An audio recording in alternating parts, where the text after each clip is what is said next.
Hi everyone. Happy Monday. Welcome, welcome, welcome. How's everybody doing on this chilly evening? On this chilly Monday evening. I'm so sorry because I started stream and then I immediately hit stop. Like I think like 20 seconds in, I hit stop because I realized I had to fix something like as soon as I hit start stream. So I will acknowledge both of those firsts.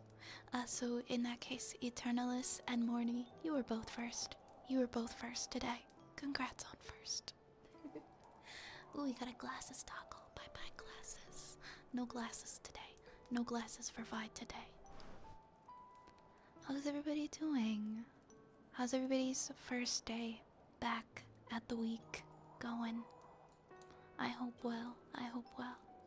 Hi Kami and Morty and Arrow. I was a little salty. I just added that command in. My first roll. I get a 1.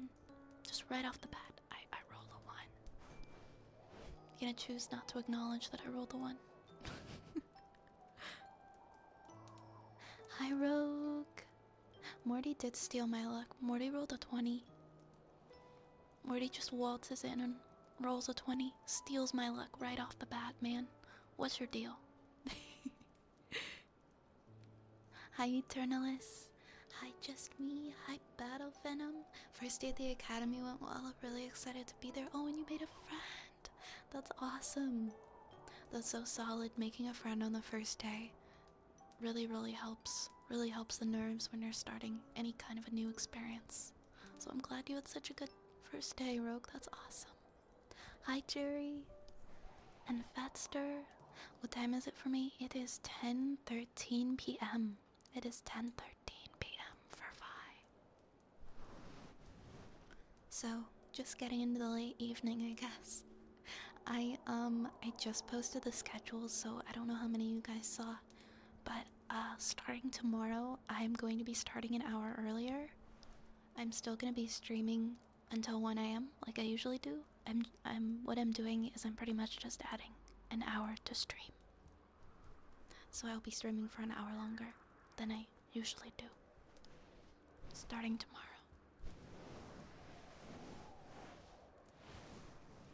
Hi, Duck. I'm sorry you're not doing too well today, my friend. I really hope tomorrow's a better day. Fedster, you're recovering from your tiring weekend. Did you have an eventful weekend? What did you get up to? I was prescribed a controlled substance. Now I feel much better. I'm glad. I'm glad that you're feeling better and making progress. Sometimes that's what we need to get to help us. I totally get you. I'm glad that you're feeling better. Hi Joy Boy, posted a video of my dog barking and flipping a bowl. I will be sure to check it out. You're looking at cameras? Ooh, what kind of cameras? Hi Dark Storm, I hope everyone had a great day. I had a relaxing day.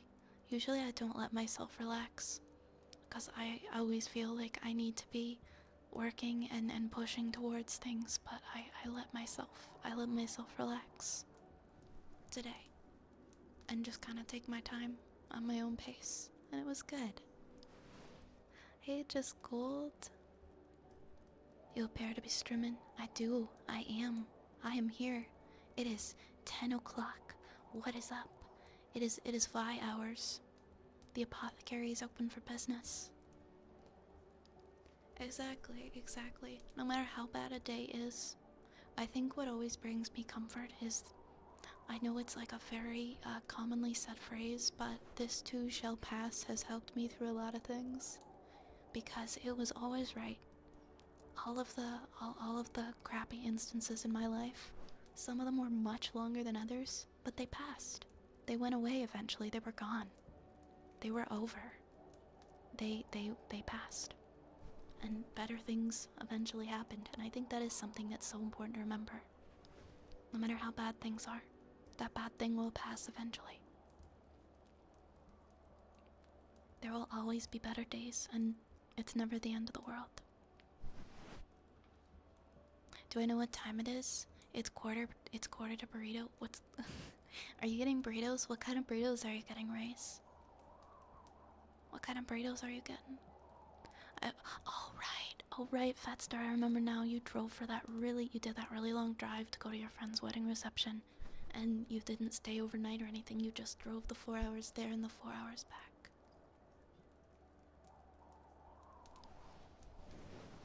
Hi, Cinematics. And Satsuki, welcome on in. And Sapple, welcome. Oh my goodness, Duck, I'm so sorry. I am so sorry. I apologize because that's definitely not... I mean, what I said, that's definitely not something that response applies to. That's rough. That's really rough, my friend. And I'm sure you're understandably feeling some feelings right now that are so difficult. Grief is something that takes a long time to process, and I can't imagine what you must be going through. And there's honestly not really much that I can say or do as a random person on the internet, but know that I'm thinking of you.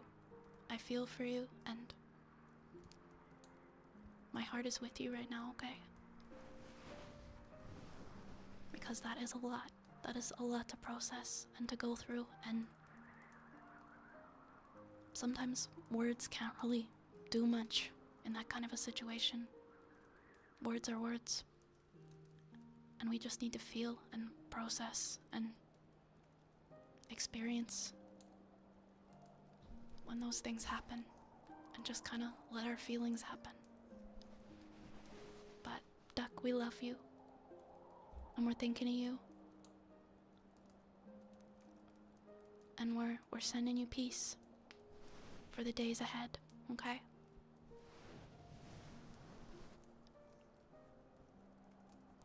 Hi, Zapple, good evening. How are ya? How are ya? Gotta go to sleep soon. Hi, Dark Necro Wolf. Thank you for dropping by. I know you're busy going back to work and everything, so thank you for popping in.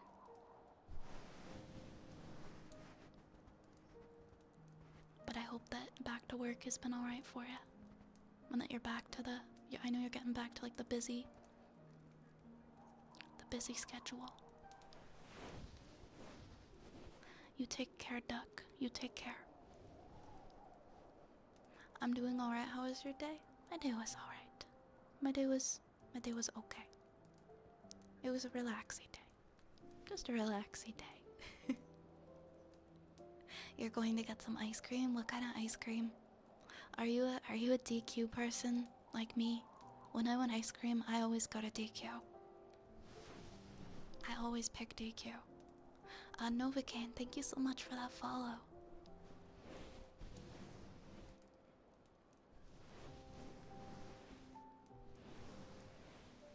Welcome to the apothecary. And Bax, thank you for following as well.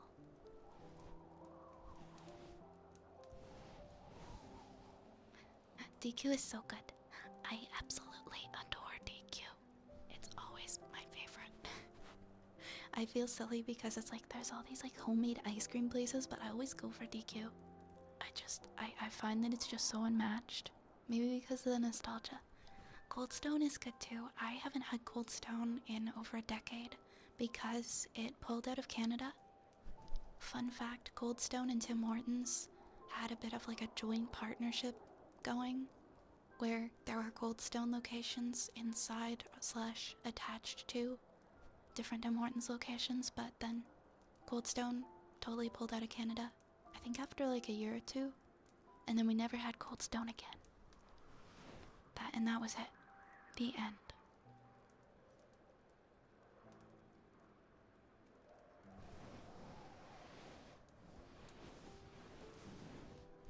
DQ is an ice cream. I mean, I consider it ice cream. I'm sorry. I consider it ice cream. Let me have my ice cream. Thank you for that, Bats Battle Venom. Arrow, thank you so much for the tip. Thank you so much for the $20 contribution towards the reference sheet. Yo, thank you so much. We are so close. We are so close to a reference sheet for VOD 2.0. So thank you so much for contributing. It's so kind of you. I hope you are doing well. And if you have a trigger or something you would like, please let me know. Please let me know. You are so sweet.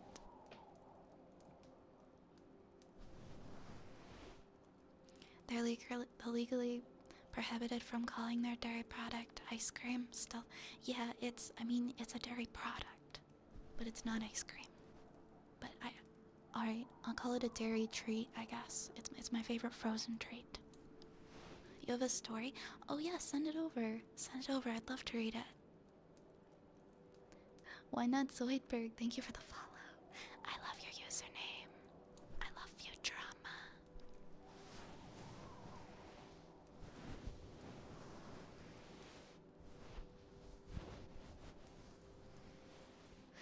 Hello, Alpao.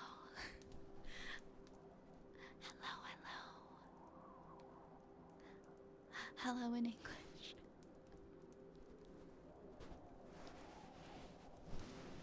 Culvers? I've heard of Culvers. I've never ever had Culvers though. I've never experienced Culvers.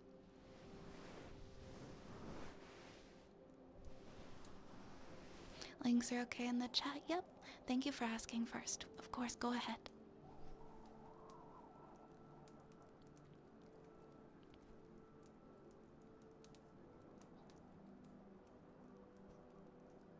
Futurama looks good. I only watch any moments with Bender. I mean, Bender is the best character. I absolutely love Futurama. I also really liked Disenchantment. I watched every season of Disenchantment.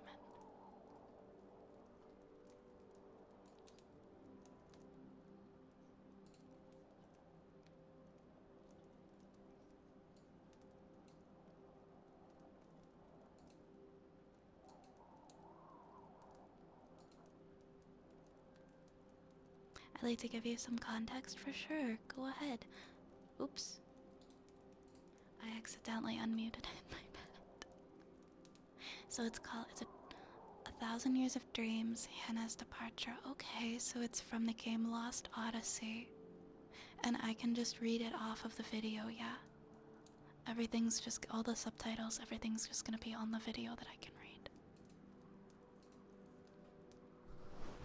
Thank you for the hydrate box. Thank you, thank you.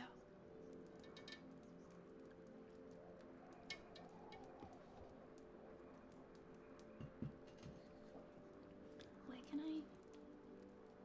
Okay. I could sort of hear the stream coming from somewhere. I think I fixed it. I had my first day at my pre-apprenticeship. It was more fun than expected. Met some cool people. Nice. What a great start to the year.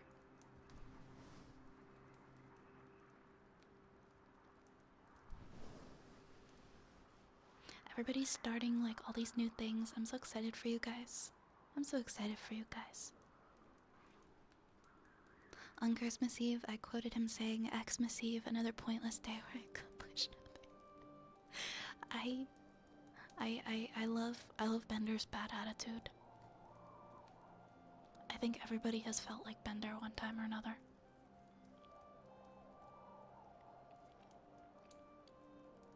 The main character is a mercenary that is immortal. He also lost his memory, and throughout the game you unlock his memories as dreams. They're presented as stories, and this one is called Hannah's Departure. Cool. Okay, thank you for the context. This is interesting because I've never read one from a video before, but I guess everything's just gonna pop up on the screen and I can just read it off of there. I've never played the game, so I appreciate the context. Hi J-Bird. Welcome, welcome. John DiMaggio is one of my favorite voice actors. So good, so good. The talent oozing out of that man. I can call you Miki or Milo, however you want. I don't know English, I wrote this in the translator. I appreciate you uh, using English in the chat to the best of your ability, because I really can't. I just for moderation purposes, I don't understand any other language, so I appreciate it. Thank you, and welcome, Mickey.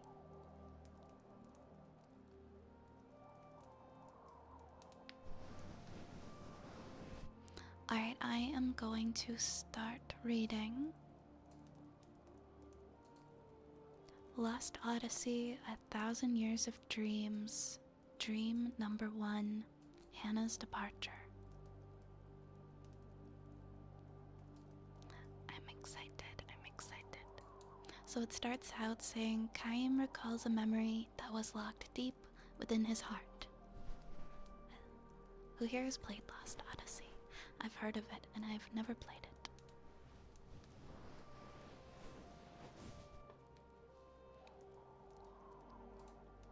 Hold on, I might need to adjust one thing here.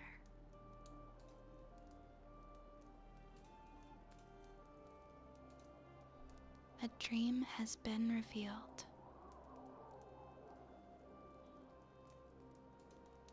The family members have tears in their eyes when they welcome Kaim back to the inn from his long journey.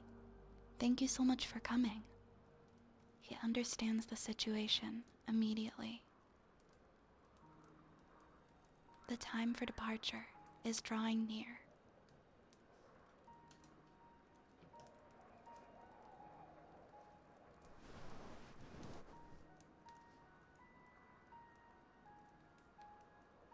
Too soon, but still he knows this day would have to come sometime, and not in the distant future.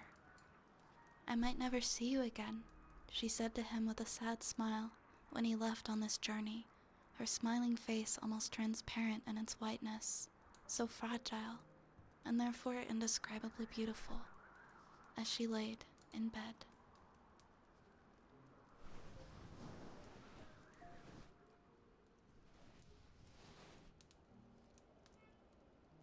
May I see Hannah now? He asks. The innkeeper gives him a tiny nod and says, I don't think she'll know who you are, though.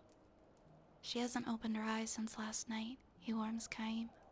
You can tell from the slight movement of her chest that she's clinging to a frail thread of life, but it could snap at any moment. It's such a shame. I know you made a special point to come here for her. Another tear glides down the wife's cheek. Hi, Rayton. Hi, Louise. Yes, we're reading Lost Odyssey. We're reading Dream 1, Hannah's Departure from Lost Odyssey. Dark Necrowolf. Hi, Saint. Hi, Kabuki. Let me get you a shout out. How are you doing tonight? I hope you're well.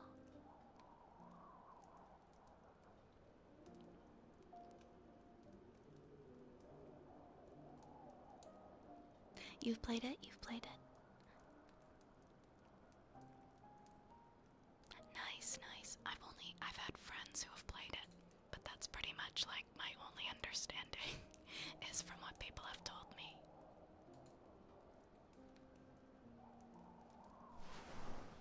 Never mind, it's fine, Kaim says. He's been present at innumerable deaths, and his experience has taught him much. Death takes away the power of speech first of all, then the ability to see. What remains alive to the end, however, is the power to hear.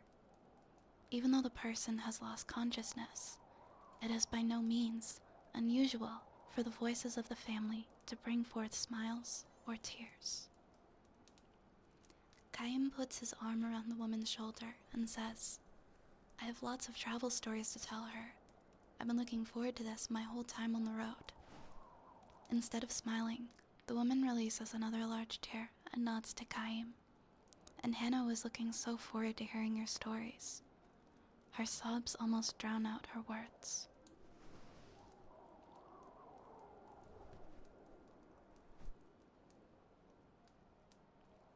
The innkeeper says, I wish I could urge you to rest up from your travels before you see her, but...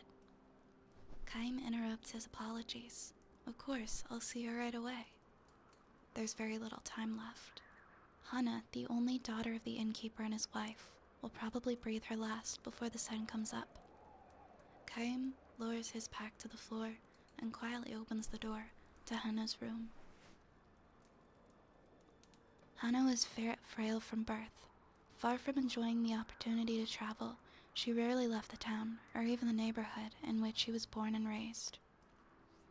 This child will probably not live to adulthood, the doctor told her parents.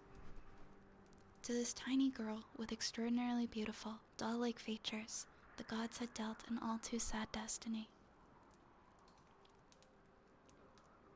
That they had allowed her to be born the only daughter of the keepers of a small inn by the highway was perhaps one small act of atonement for one such iniquity.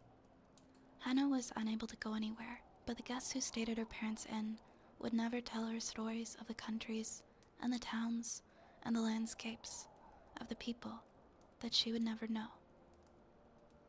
Whenever a new guest arrived at the inn, Hana would ask them, "Where are you from? Where are you going? Can you tell me a story?"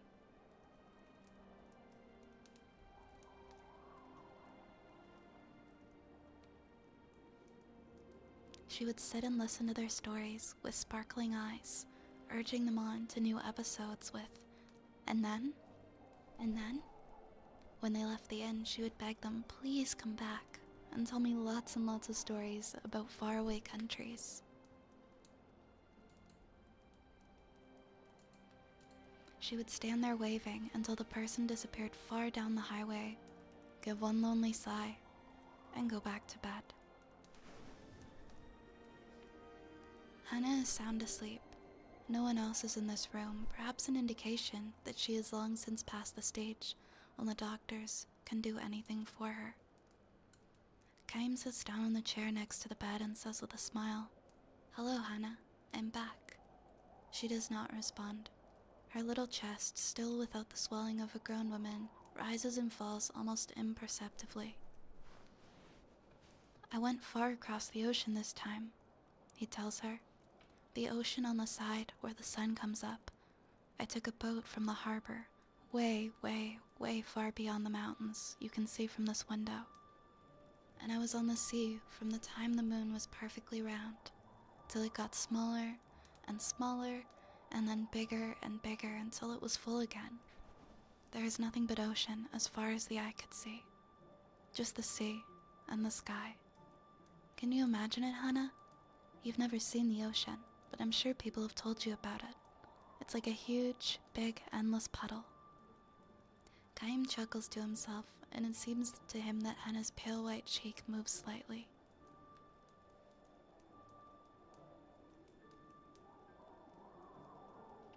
She can hear him. Even if she cannot speak or see, her ears are alive. Believing and hoping this to be true, Kaim continues with the story of his travels. He speaks no words or parting. As always with Hana, Kaim smiles with a special gentleness that he has never shown to anyone else, and he goes on telling his tales with a bright voice, sometimes even accompanying his story with exaggerated gestures. He tells her about the blue ocean. He tells her about the blue sky. He says nothing about the violent sea battle that stained the ocean red. He never tells her about those things.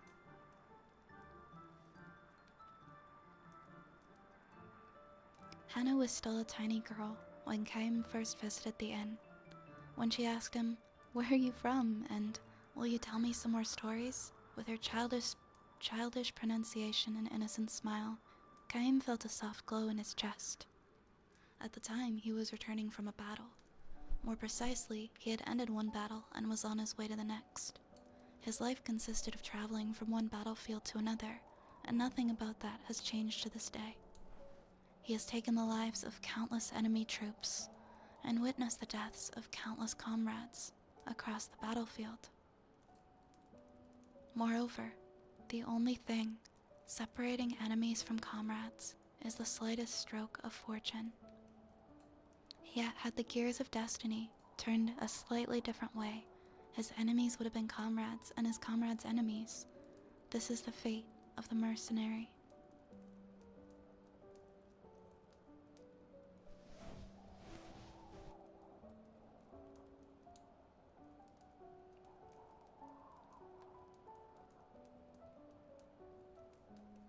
He was spiritually worn down back then and feeling unbearably lonely. As a possessor of eternal life, Kaim had no fear of death, which was precisely why each of the soldiers' faces distorted in fear, and why each face of a man who died in agony was burned permanently into his brain. Ordinarily, he would spend nights on the road drinking, immersing himself in an alcoholic stupor, or pretending to. He was trying to make himself forget the unforgettable. When, however, he saw Hannah's smile as she begged him for stories about his long journey, he felt a far warmer and deeper comfort than he could ever obtain from liquor.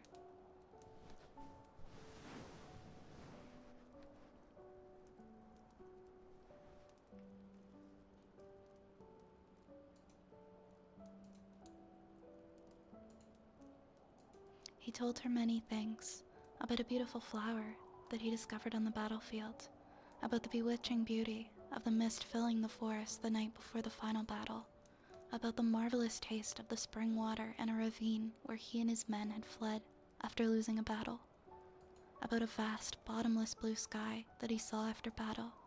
He never told her anything sad. He kept his mouth shut about the human ugliness and stupidity that he witnessed, and endlessly on the battlefield.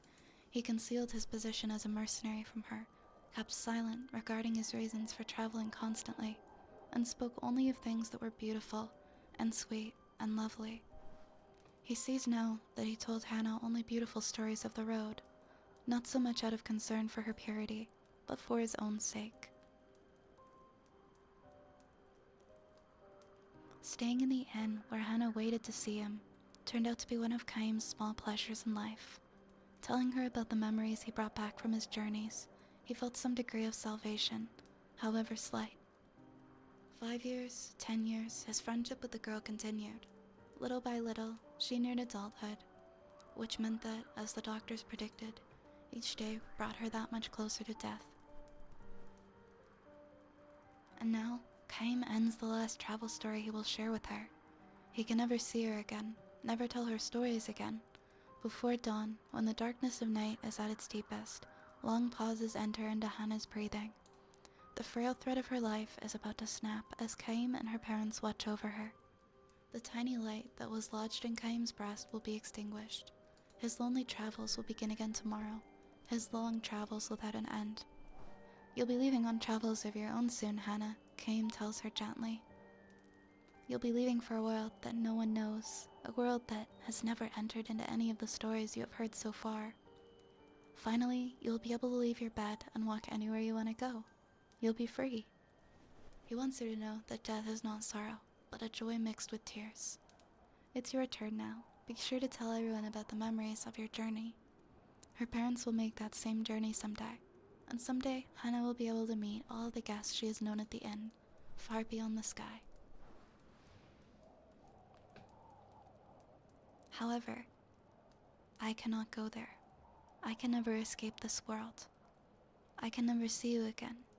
This is not goodbye. This is just the start of your journey.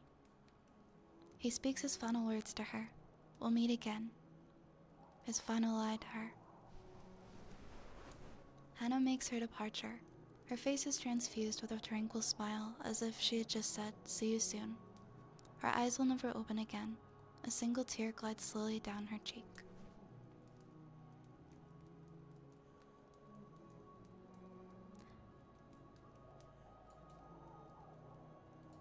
That was so sad. It was very moving. But it was very sad. Thank you for the story. Thank you for redeeming this story, Arrow. I'm glad I could read that for you. I'm interested in that game because I've heard about it quite a bit.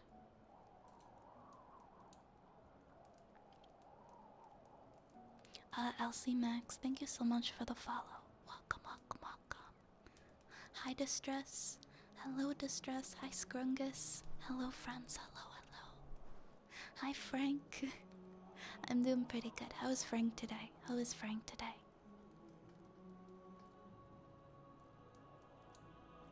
Welcome, welcome, welcome. Hi, Ruin. I need extra love tonight. Oh my god, I'm sorry. I'm sorry that you had such a yucky day at work. You are home now. You are home now, and you can be comfy. And I've got all the love for you right here. You can be cozy with us for as long as you want to be. When is the third rat summoning spell? I don't know where we're gonna put them. I don't know where we're gonna put all of these rats, man. Like, technically, I could add more rats, but where are we gonna put all these rats? Where are we gonna put them?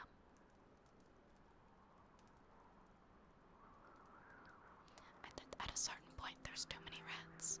But I do agree. I do agree. We could probably have some more rats. Check the. Oh my gosh, that is such a. Is that. Whose rat is that? Is that your rat, Ruin? Is that your rat? That is a chunky rat. I love it. I love it so much. That's so cute. Is that gonna be my third summon? Right there, Ruin? The one that you shared? Relaxing today? I'm glad to hear it, Frank. I guess Big Bunny Boy can be the third redeem. For now.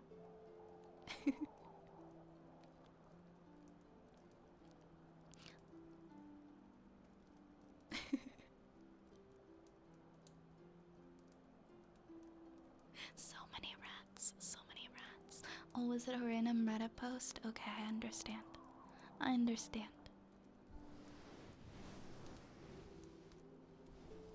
Don't forget. Oh my goodness. Yeah, be so careful. Be so careful. Never leave candles and things burning unattended. That's so terrifying. Whenever I see stuff like that, like, fires are one of my biggest fears. I always, like, so careful. Be so careful with your candles, guys. Oh, I'm sorry, Sam. Hi, Sam. I didn't mean to miss your message. Hi, Vi. Dino fact today is that people born in ancient times sometimes dig up dino bones, mistaking them for the Really? They would think that they were dragon bones? I can understand. I can see why they would think they were dragon bones. Because I guess dinosaurs and dragons carry a lot of similar biology.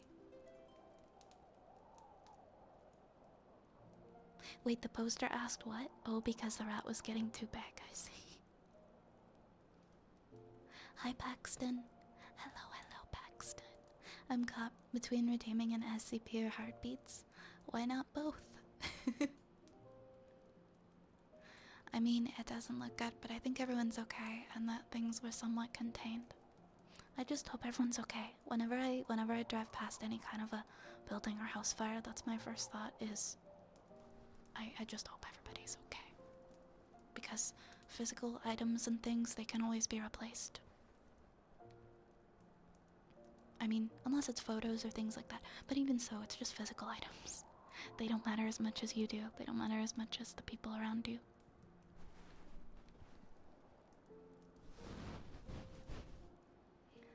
Tapping.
Northman Viking, thank you for the follow. Welcome to the apothecary. Hope you're doing well this evening.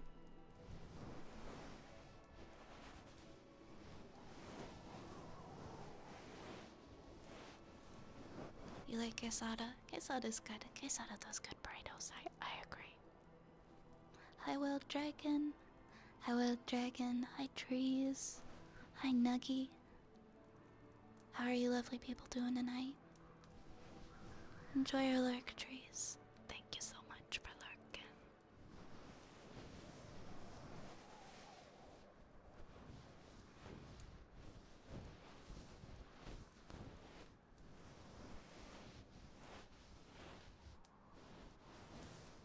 I'm glad you're doing good tonight, Nuggy. I am well, thank you. I am well.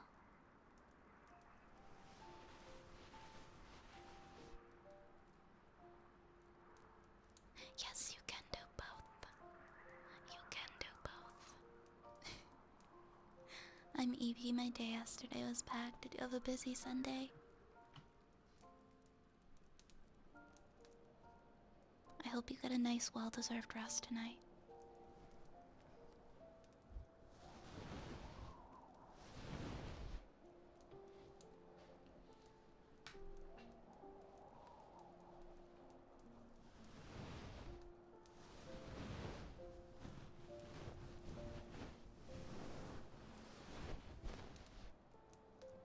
Oh man, you're a trooper. I've been there, 6 a.m. to midnight, wondering like how you even got through the day and where all the time went. Today was less busy, but still weird.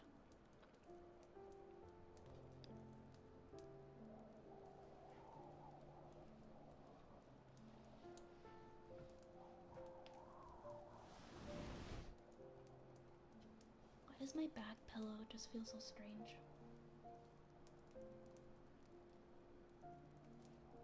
Oops. I'm so sorry, I should have muted when I was trying to fix my chair.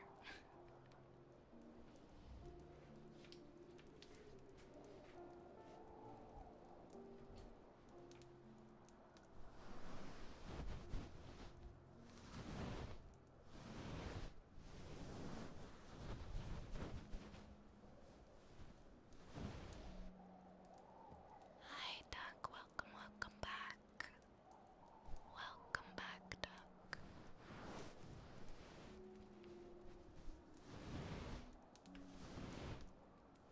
Mondays always just feel so strange.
That's okay, my friend. You are very much allowed to do that.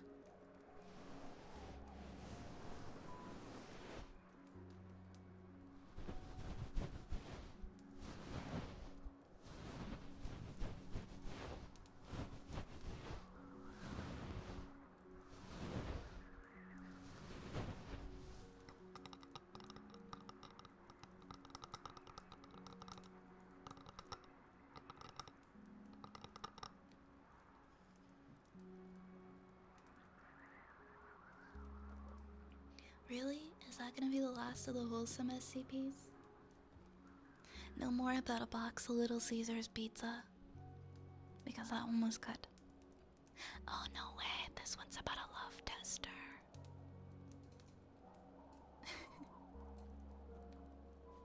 Alright, we'll read this one.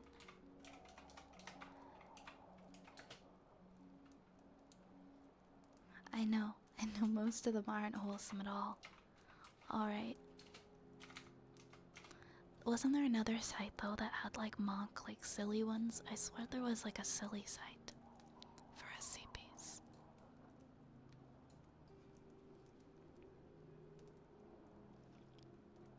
Alright, well, this one is 2203. It's, of course, object class safe. It looks like one of those old love tester machines. Special containment procedures.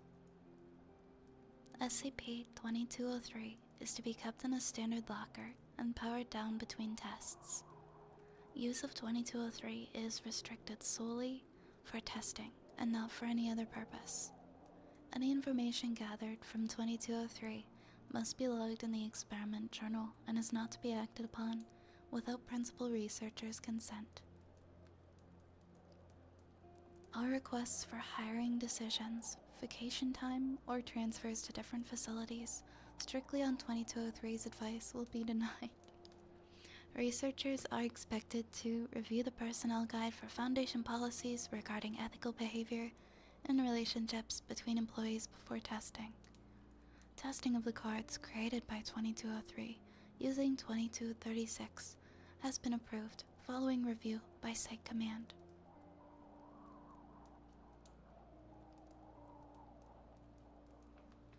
SCP-2203 is a standard love tester amusement. The amusement is 1.9 meters tall and is constructed from American chestnut, wood, brass, and glass with a brass hand grip on the front and topped with a tail light box. Next to the grip on 2203 is a brass plate with the following engraved on it. Find the one for you.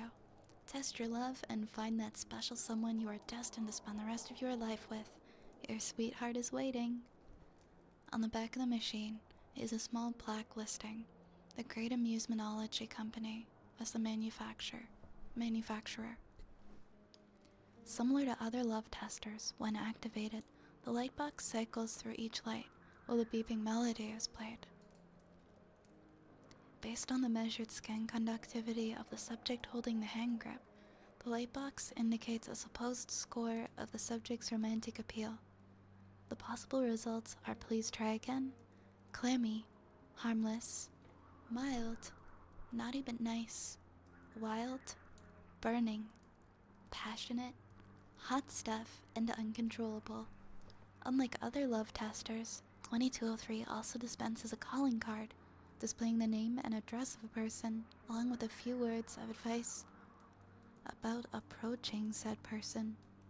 Okay, now it's getting a little creepy. In all cases, the person mentioned has been proven to exist. Examination of the internal workings of 2203 has been unable to ascertain the information source of the names and the addresses, nor has any method of choosing a name been found. Subject to approach the person named on the card. Report finding an easy bond between the two can be created, as if the subject implicitly understood the person. Subsequent interviews with the person approached also indicate a reciprocation of positive, emotional connections with the subject. Sexual, romantic, and otherwise intimate relationships between the subject and the person have been determined by interview to be long-lasting, with marriage and full expectation of a happy life being the common results. Both subject and person express lower cortisol levels and higher oxytocin and vasopressin levels in the event of a continuation of the bond. Testing has shown that the bond is non-anomalous in nature and can be disrupted. Tactics on the initial approach that suggest a lack of safety on the part of the person approached can dissuade the person from further interaction with the subject as normal. Subsequent assaults or acts of betrayal, once the bond has been established, can dissolve the bond. The anomalous nature of 2203 involves its ability to choose someone who reacts positively to the subject's personality, and does not impart any extra ability to strengthen the bond. SCP-2203 was recovered on Valentine's Day, 1973, from Redacted in San Francisco, California. Police were called to break up and arrest 2 individuals who were fighting in front of the object, which was in the corner of a room with similar amusements. A Foundation agent embedded in the police force investigated the claim from the altercators that one man's girlfriend was supposed to be the other's true mate, according to the object. The agent operated 2203 and was given a card with the name and current address of a former girlfriend in St. Louis, Montana. He reported the event to the Foundation and requested vacation time. An experiment log. Initial D-class safety testing revealed no anomalous risks from 2203. Principal researcher Dr. Andrew Califano recommends testing with well-socialized subjects of up to level 3 clearance. Permission granted. Experiment 2203A. 17th of February, 1973. Dr. Andrew Califano. Dr. Califano is married to Sylvia Califano with 2 young children, Michael and Jocelyn. He reports a happy home. Score mild. Card. Sylvia Califano, Monte Vista. But you already know that. Sylvia is asked to come in for testing. On 18th of February, 1973. Subject Sylvia Califano, wife of Dr. Andrew. Score not even nice. Card. Andrew Califano, Monte Vista. You two are so lovely together. Result testing confirms the perfect reciprocal matches are possible. Experiment 2203. August 9th, 1984. Subject Agent Ron Townsend. Subject is single and unattached. Score uncontrollable. Card Olivia Scarborough. Leads. Patient's friend. Result Agent Townsend reported AWOL and disappeared on 15th of December 1984. Subject was not located and not properly amnesticized before termination of employment. Tracking down of Agent Townsend considered high priority, as he is well trained in Foundation tactics and infiltration. On December 25th, 1984, a domestic disturbance and an intruder at the home of Miss Scarborough was reported to West Yorkshire police and arrests were made. Due to political concerns between the UK and the Foundation at the time, the names of the arrested were never released. Containment procedures updated to forbid the use of SCP-2203 in hiring decisions, transfer requests, and vacation planning. Next experiment, 24 October 1986. Researcher Kathy Milner, subject is single and unattached. Score wild. Card Oscar Hamilton, Denver. He'd be a perfect gentleman. Mr. Hamilton has actually been selected as a match 3 times to different subjects. All 3 subjects were female, heterosexual, between 25 to 30 years of age, of similar height and build, scored a high on openness and introversion personality characteristics, and had a score parameter of wild. Mr. Hamilton was not associated with the Foundation. O5 approval to approach him for testing was requested and approved. Upon initial interview, Mr. Hamilton reported to be engaged and refused the offer to be tested with 2203. He replied that he loves his fiancée and he would rather listen to his heart than any machine. Mr. Hamilton voluntarily took a Class B amnestic and was released without testing.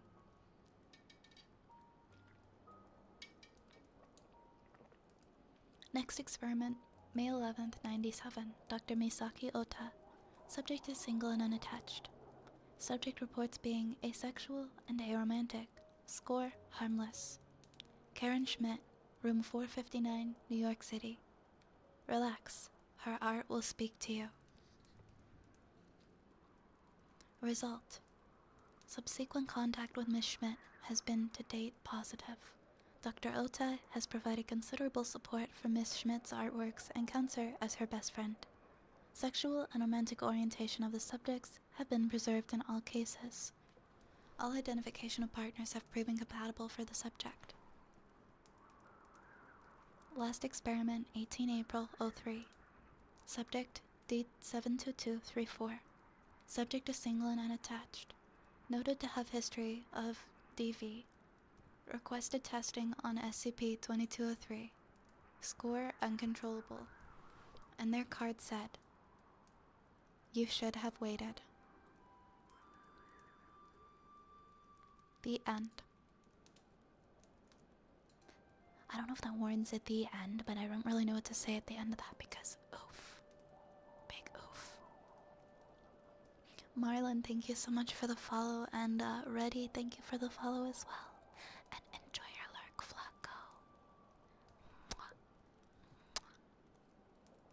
Big, big welcomes to everybody.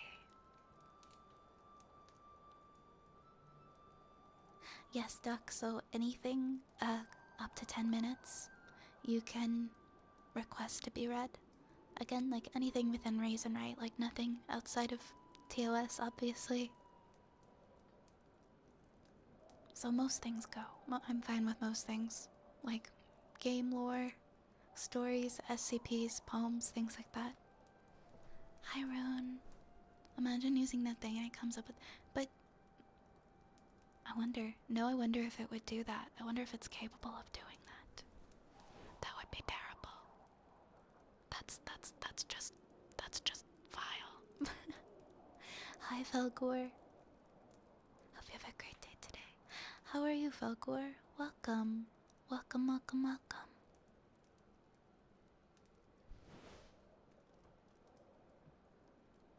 It's Felgor, the universal mod. Yes, Felgor does a lot of work on many channels. Very, very busy.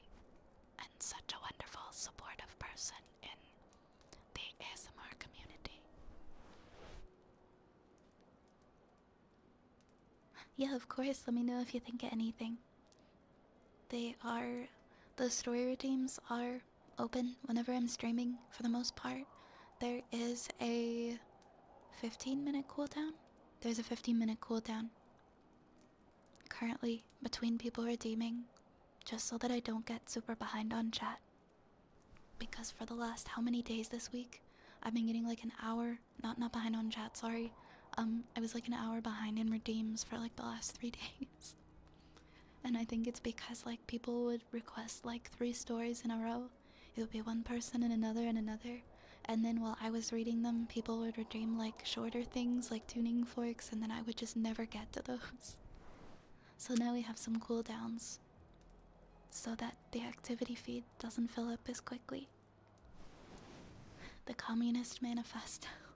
I've actually never read that. Hi, Annie.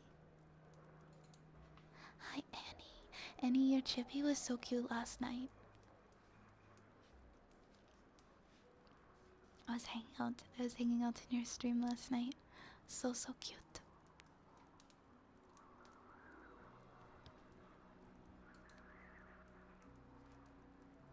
I should make stories more expensive. I might in the future make them a little bit more, like not a ridiculous amount of channel points, but I think just because of how long I do focus on them, I think making them 500 and like the same as like the 3-minute long redeems, I feel like they should be a little bit more. Not today, but obviously, but a different day.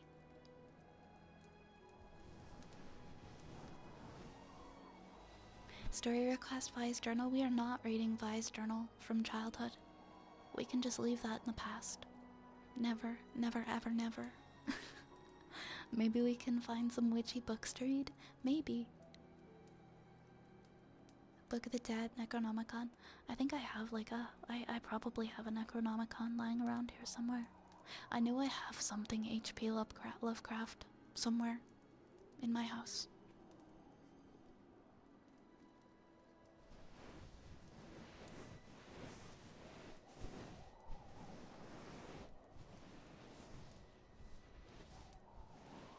I wish my PC could handle it better, but I'm so happy with it.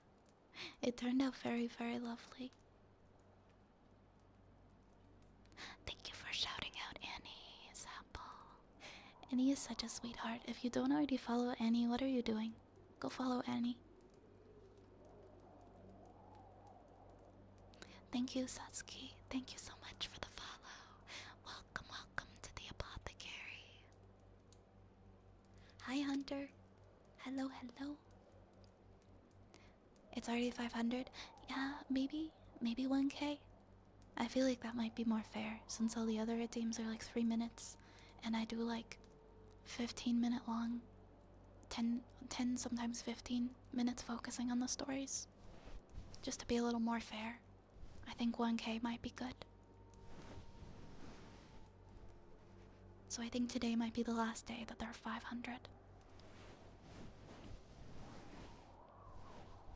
Just because the stream, a lot more people hang out here than when I first started doing the stories, and they've gotten a lot more popular, and it's just awesome. I love reading them. I think maybe we'll do 1k, because I don't want it to be like super unaffordable either, because I love reading lots of stories during stream.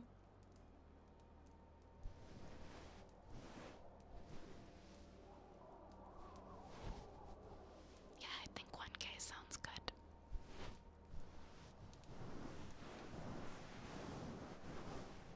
There's one I'm thinking of, but it's pretty dark. To be fair, like, I'll read like some gory, I'll read like some creepy things, but I do ask that for story redeems that we keep in mind people who might be uncomfy with certain subjects, like if it's something super dark, then maybe not request. Like, I'm okay with some dark, but at some point I feel like there's a line, you know? I feel like there's a line when it comes to the tone and it comes to the things we read.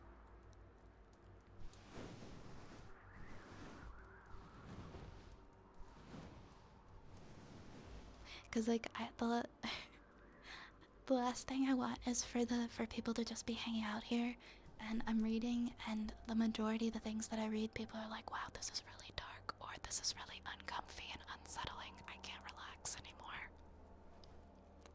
So, you know, I like to keep a good little mix of everything. We can read some spooky stuff, some creepy stuff.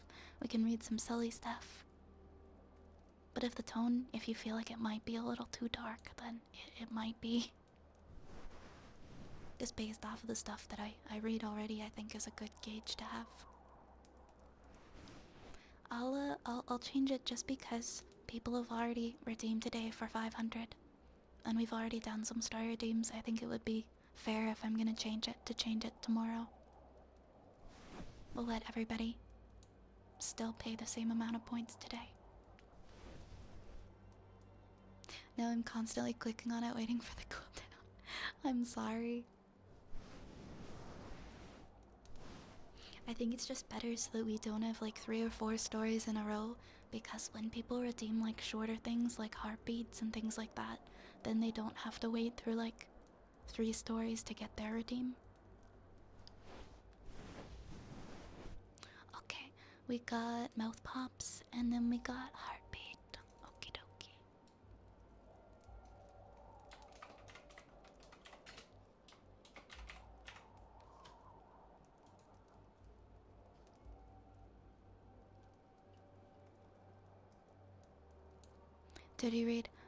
Did you redeem something, Zapple? Did I miss it?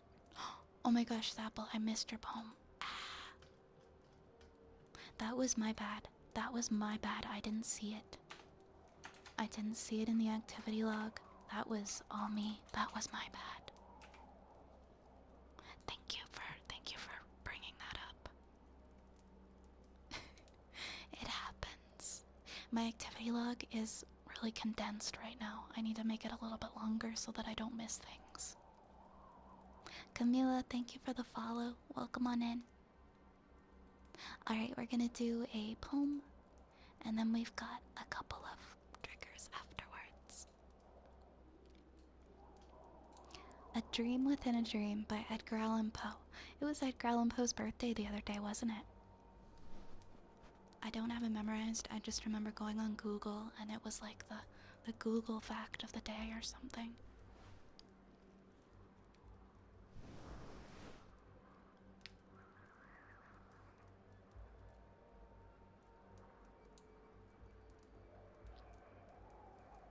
cooldown is 15 minutes, by the way. It should say, no? Like when you go to redeem, it should say like you have X amount of minutes before you can redeem this. Like between people being able to redeem stories. I'll take a look at it in a second, but A Dream Within a Dream by Edgar Allan Poe. Take this kiss upon the brow, and in parting from you now, thus much let me avow. You are not wrong who deem that my days have been a dream. Yet if hope has flown away, in a night or in a day, in a vision or in none, is it therefore the less gone? All that we see or seem is but a dream within a dream.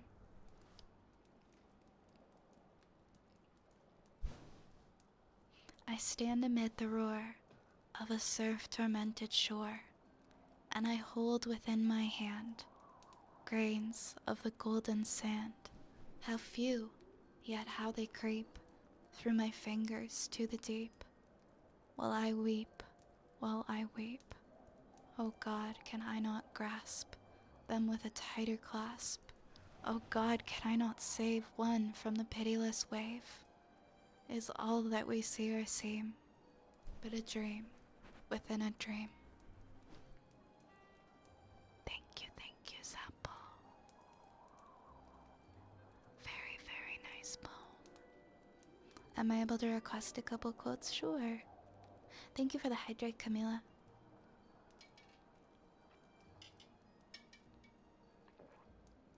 That was such a loud gulp. Hi, Mr. Dead. Hi, Corrales. Welcome, welcome, welcome. Alright, next we have Mouth Pop's Heartbeat Fortune Cookie. Okay.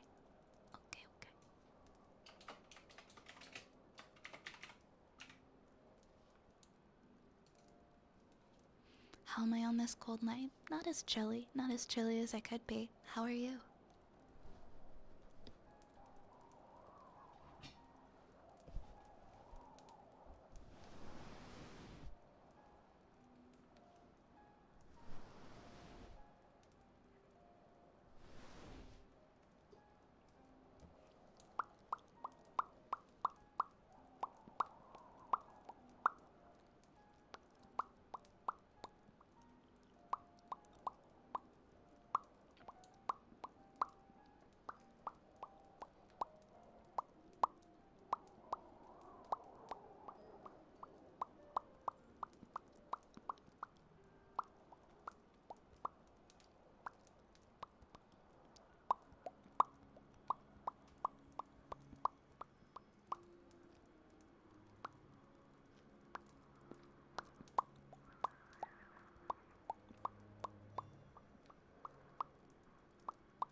please feel better soon. I'm glad you got some snow today as well, Mr. Dead. We haven't had very much snow here.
Should I make a video that's like an hour of heartbeats and humming? I'd consider it. I consider it. Maybe that could be my first new YouTube content.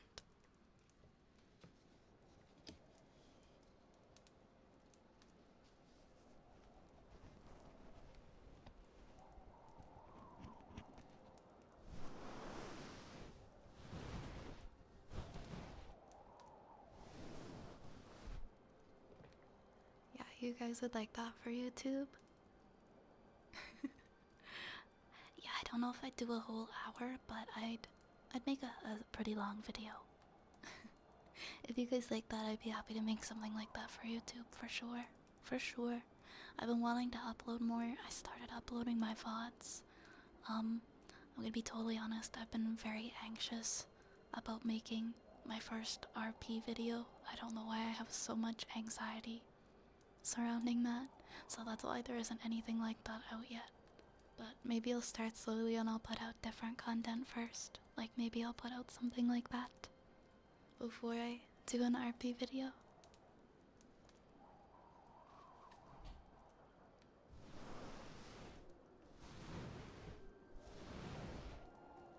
Yeah, I could do like 10 to 20 minutes, maybe a half hour at the most, something that people can loop. And I'll pick some songs and I'll just like hum them and we'll just have heartbeat the whole time. That's an awesome idea. Thank you guys. Thank you.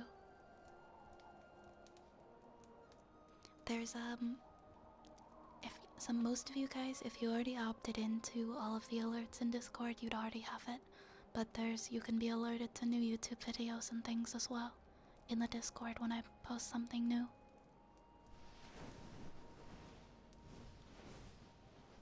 Aw, thank you. I'm glad that you guys like it so much. Okay, that's my next project then. That's my next project then. Alright, what do we have next? We have a fortune cookie for Mr. Dead. We've got a fortune cookie for you.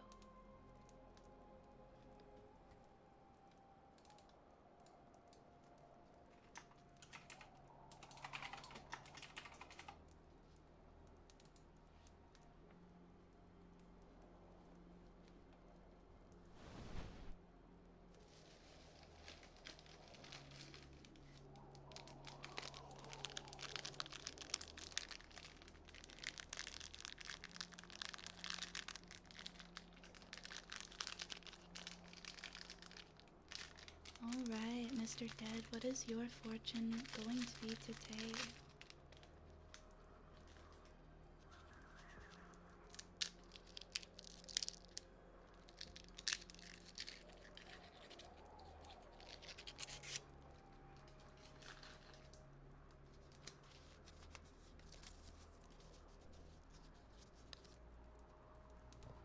Alright, Mr. Dead, here's your fortune cookie fortune for this evening.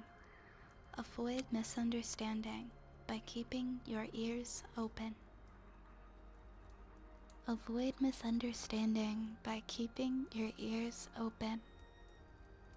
And your numbers tonight are 20, 24, 35, 44, 45, and 48. 20, 24, 35, 44, 45, and 48.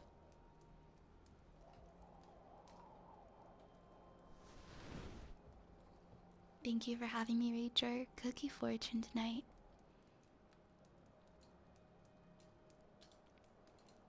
Alright, Bucko, you are next. You are next. Oh my goodness, what is this?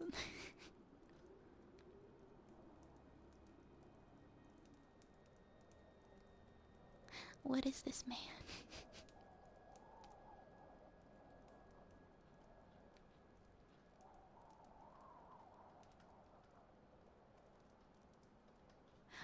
Oh my gosh, okay, buckle up. This one's something.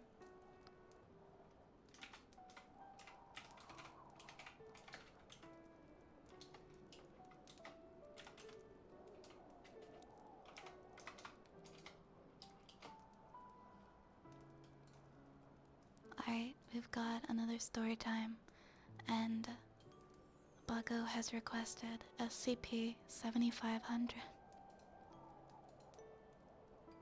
which is it's an old man. It's an old man who has died of Irish heritage. Alright, we'll learn more about it.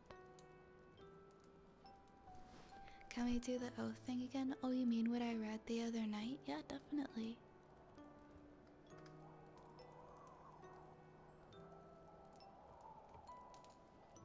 Have I seen Pal World? I've heard. I haven't actually seen anybody play it. I've just been seeing a lot of people posting about it. And a bunch of stuff about like copyrights, and I just, there's a lot of controversy surrounding it. I really don't know much about it other than it's like, isn't it like violent Pokemon or something? Correct me if I'm wrong, I don't really know much about Pal World.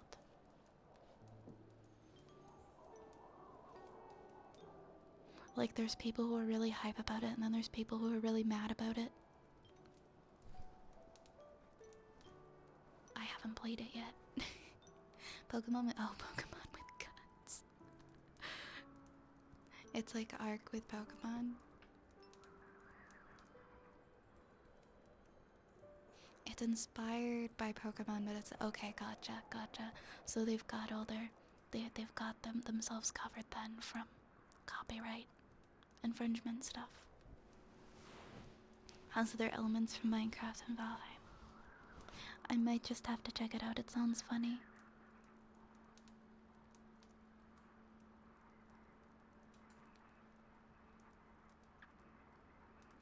SCP-7500 Object Class Neutralized.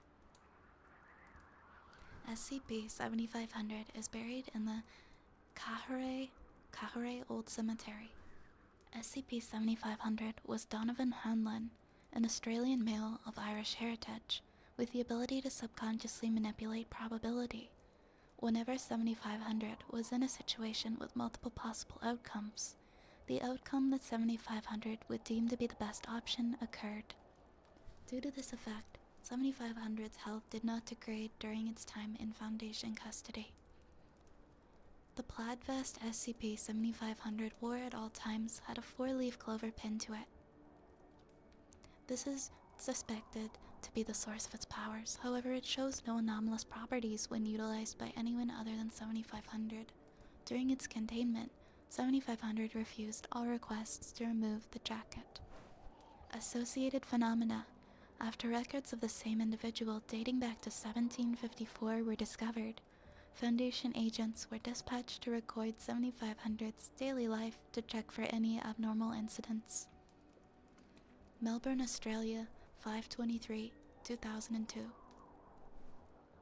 7500 is walking down the street when it encounters a young woman selecting bananas from a sidewalk corner store. Try these ones, lass. It selects a bunch of ripe bananas without looking and hands them to the woman. Okay, thanks. 7500 then smiles and continues walking. May 28, 2002, The Crown, Melbourne. 7500 plays a slot machine, winning $1.3 million. June 13th, 2002, Castlemaine. 7500 and its husband Oliver are walking down the street. See, a trip isn't too stressful. A day trip an hour from home is a lot different from going back to old Ira and Oliver. I know that. I'm just so sure that they'd be excited to meet you. I know. I just worry I got in the back of my head. I would come with you. You weren't alone in this, Dawn. 7500 hangs its head, looking down to notice a quarter on the sidewalk. Well, would you look at that? A lucky penny. It's a quarter, Oliver. Still, it's a good omen. July 18, 2002, in Melbourne. 7500 is approaching a crosswalk. Agent Harrison, attempting to trail it, approaches too closely and is noticed by 7500. Allow me to get that for you. 7500 attempts to press the crosswalk button, but is unable to activate the device. It's alright. I'll just get the button. Thought you ain't. I might not be hitting this button, but that means you won't be either, son. I'd really like to cross this A 3-car collision occurs in the middle of the intersection. Ah, there she is. I just had to press in the center there. February 27th, 2003, The Cup and Bean. Donovan, it's nice to see you. It's been a while, hasn't it? Thought it has, Charlotte. Thought it has. I've just had a lot on my mind. I'd like the usual. Well, it must be your lucky day, because it's the first time since you were last here that the hot chocolate's on special. As the barista is preparing the drink, the whipped cream can gets stuck, causing her to add twice the normal amount of whipped cream. Oliver told me that you're headed out to Ireland tomorrow. I'll miss chatting with you, mate. Thank you, Charlotte. I've appreciated early in every one of our talks. February 2803, Tullamarine Airport. 7500 and its husband enter the airport. I know you're confident in your abilities, but I still think we should have booked our tickets. Don't you worry, Oliver. I'm sure it'll all turn out all right. Both approach the desk. Hello, are you waiting to check your baggage today? Actually, we're hoping to book our flight with you. Oh, and where is it you'll be traveling? Cork International Airport. You seem to be in luck. There are just 2 tickets left for a direct flight. We'll take them. Actually, looking outside, it seems a storm's rolling in. Due to the sudden emergence of a storm, Foundation agents confirmed 7500's anomalous abilities and were able to apprehend it before it boarded its flight. Okay, but why apprehend it? It's harmless.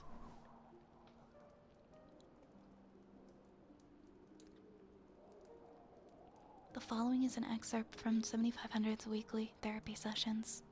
Good evening, Donovan. How's your day been so far? I guess it's been okay. Same old, same old. Now, it's been a while since we've talked the other day, and the day you arrived here. I'm correct for thinking you were headed in Ireland to visit your descendants? Aye, that I was. It wasn't gonna be my first time back there in what's it been, 100 years or so. I suppose I wasn't too ready for the trip. Don, did you cause that storm? Honestly, I can't tell you. These powers, I'm not in control of them. Things just sort of turn out well. It should have cleared up. We should have been able to make it to all Ireland. Don, did you want to go to your homeland? That'd be a troubling thought, don't it? It's not that I don't want to see him. It's just it's been so long. The following interview was conducted 4 years after the initial containment, 10 minutes before the cessation of 7500's anomalous properties. Thanks for taking the time to talk with me. Anytime, Donovan. I've had a lot of time to talk since you got me locked up in here. I think I've made my decision, Kepler. Have you ever had a moment of your life where you only know you had 2 options? I can't say that I have, no. A wee lad like yourself probably hasn't. I'm 56. That's besides the point. I've come to a decision about this place, Doctor. I need to leave. I'm sorry, Don, but you know that we can't do that. You're an anomaly. Anomalies don't really leave this place. I'm mighty aware of that. There don't be anything normal about me anymore. I've had my time. I know how old I should look, but I miss my husband. You'd let me leave if I didn't have the powers, wouldn't you? In all likelihood, but I don't see why that's relevant. I won't be around much longer now. If I don't make it long enough, please tell Ollie that I love him. 7500 stood up, leaving its jacket hanging on the chair. The interview concluded, and 7500 returned to its chamber without incident. The jacket was placed in temporary storage until required again. The following day, tests performed on it determined its anomalous properties to be neutralized. Due to its cooperative nature and the rapid decay of its body due to the cessation of the anomalous intervention, 7500 was allowed to leave containment with Foundation escort. 7500 flew to Ireland and reunited with its 7th great-grandchildren. 2 days after thus, it expired. Its husband Oliver buried it alongside all previous generations of the Hanlon family in the Carraig Old Cemetery, with the clover from its jacket planted over its grave. I'm so sad. Why couldn't it just continue to exist as an anomaly, though? That's what I don't understand about this SCP. It wasn't doing anything wrong. It was just exceptionally lucky. Or he was exceptionally lucky. He was exceptionally lucky. He was a good man. He didn't deserve that. The violence is what differentiates it enough from Pokemon and why Nintendo stopped from proceeding.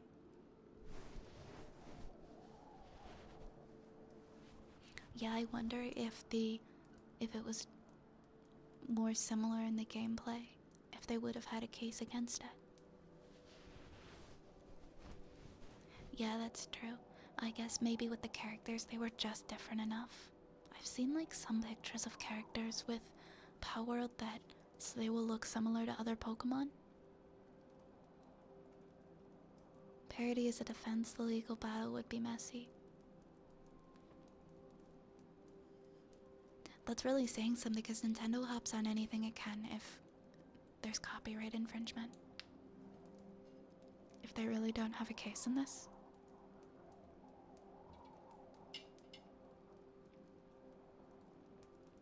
Can't wait for all the cursed mods to come out with this game.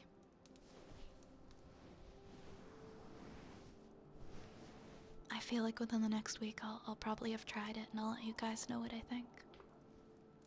It's only been a few days and people have already made a Pokemon mod for Power. Okay, then no. I guess since it's a mod, Nintendo can't do anything, but it's like with actual Pokemon instead of the characters in the game. Hi Shura, welcome, welcome. Some of the designs are very similar, but it is too soon to say if Nintendo's gonna take action or not, like elections take time. I'm sure they are figuring out like every angle if they can, because I believe that if they can, they probably will. They definitely will. It'll be due to the blatantly traced models. Yeah, because from what I hear, like a lot of the models they're very similar. Even though they look different, they might have enough similarities to actual Pokemon. If they used AI to create the game, again, I've never played it and I haven't even seen enough images of it to really know what I'm talking about. I'm just going off of what I've seen people saying. How copyright law works is that you have to go after people if they infringe on your copyright. Otherwise, after a reasonable amount of time, it would be considered waiving your copyright and then anyone can use it. Right. So if they did have a case and they didn't pursue it, then somebody else could just do the same thing. Good night, Dolphin. Have a good sleep, Dolphin. Mwah. They don't show concept AI art either. I'm pretty sure anything that isn't copy-pasted is AI generated.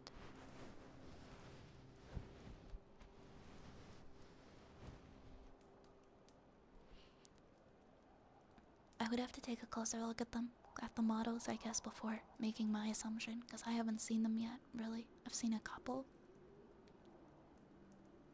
Yeah, because if it does end up being from actual Pokemon, they probably would have a problem. Because if they're using AI, they would have to analyze exactly what's being fed into the AI. And that's where Nintendo will have their case if they were just using Nintendo's art. That's also true, Cage. I don't really understand Japanese copyright laws. I don't know much about them. Not that I know a lot about like Western copyright law either, but it's different. It's gonna be a bit different in Japan too, right?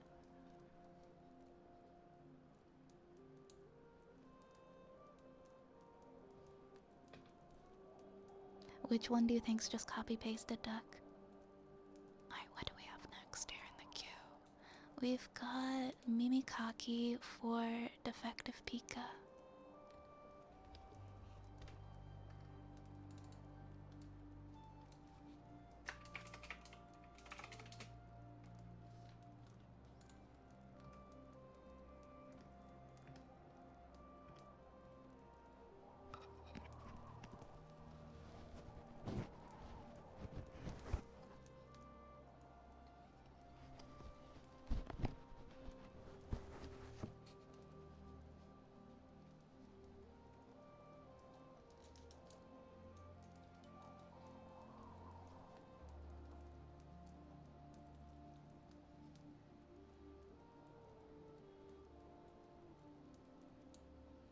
Does the story time request restock itself?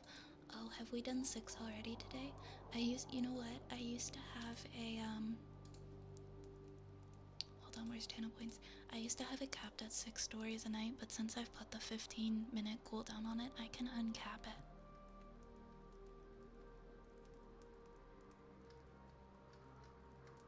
Where's story time? Where's story time? Here it is.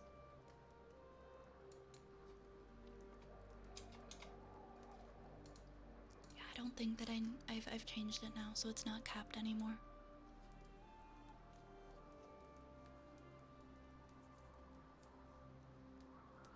Jim and Anubis, thank you guys for the follows. Welcome, welcome, welcome.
next we've got a sniffer for Greasy Lemur.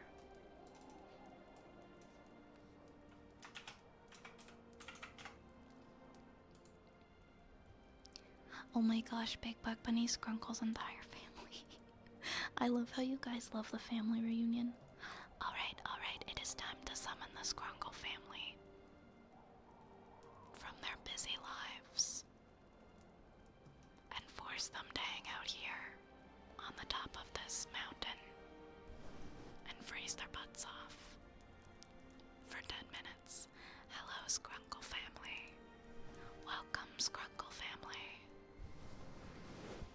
Thank you for summoning the Scrunkle family, Dark Zeus. Please enjoy 10 minutes of the Scrunkle family for your viewing pleasure. Alright, I'm gonna do the next team. Okay, the next team is a sniffer.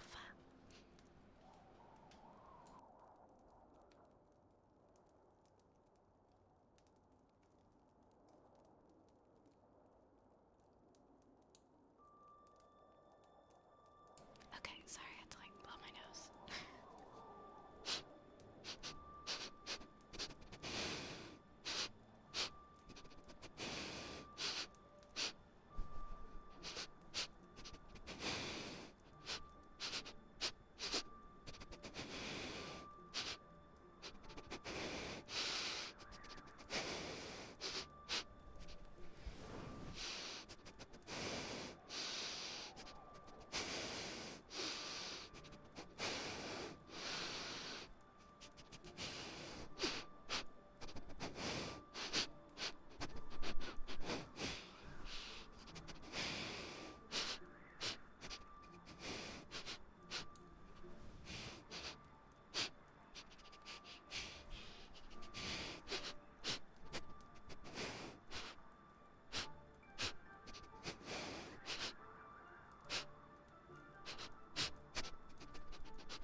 Smells like carrots. It smells like a lot of carrots.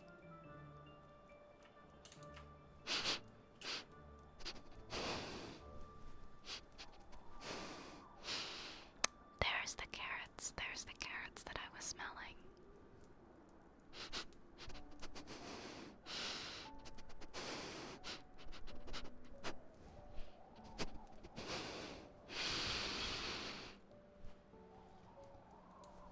Thy Lady of the Big Chungus.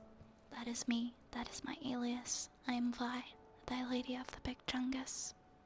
Thank you for acknowledging me.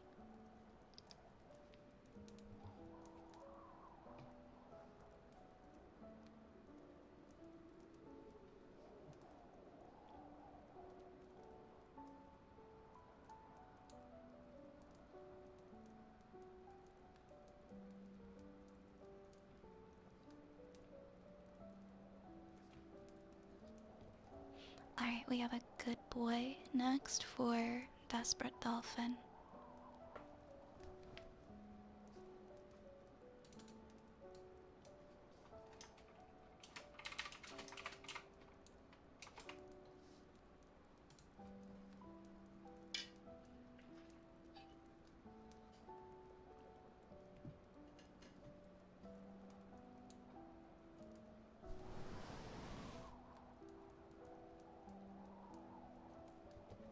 Good boy.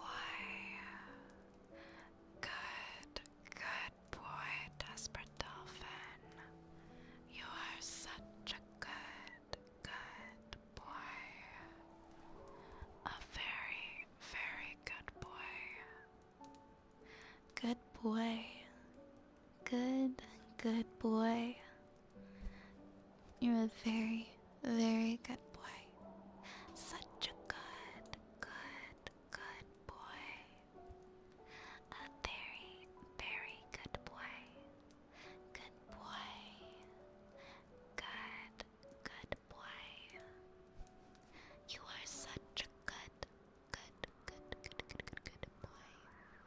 A very, very good boy. Such a good boy. You're a very, very good boy. Yes, you are. You are such a good boy. Thank you, thank you, thank you.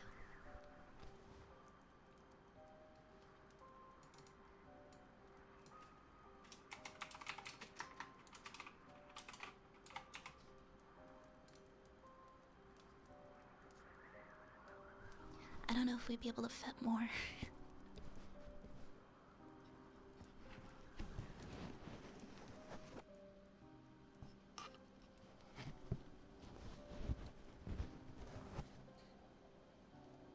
Alright, time for more bubbly water globes.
Alright, everybody, it is time for the Scrunkle family to go back to their homelands, their respective homelands, so that they can continue on with their lives.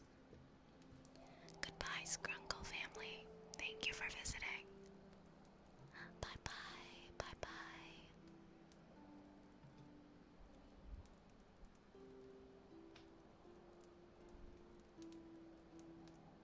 And there they go. They're so cute.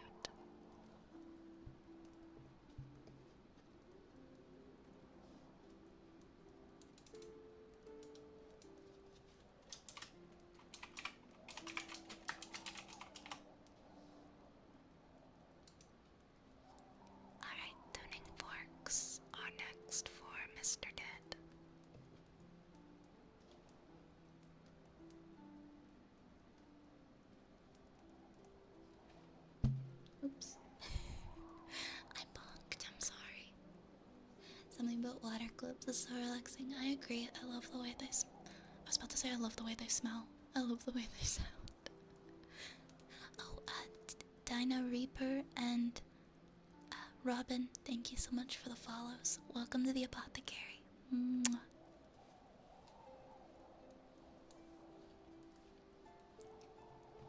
Why are they so fat, V? I can see they're eating veggies, but they're huge. That's just their species. That they're all that shape. That's just the way their species looks. They are individually, they are just big chunkuses.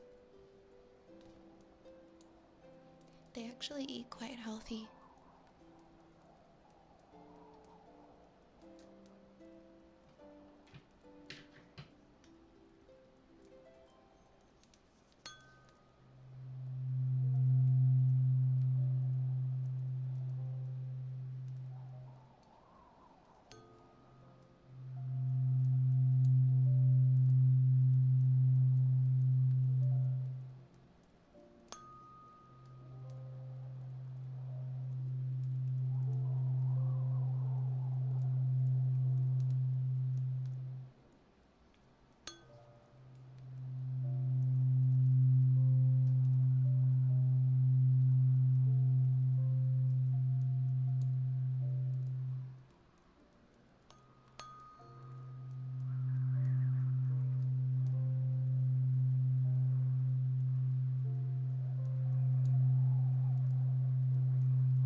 I'm glad you like the tuning forks, Duck.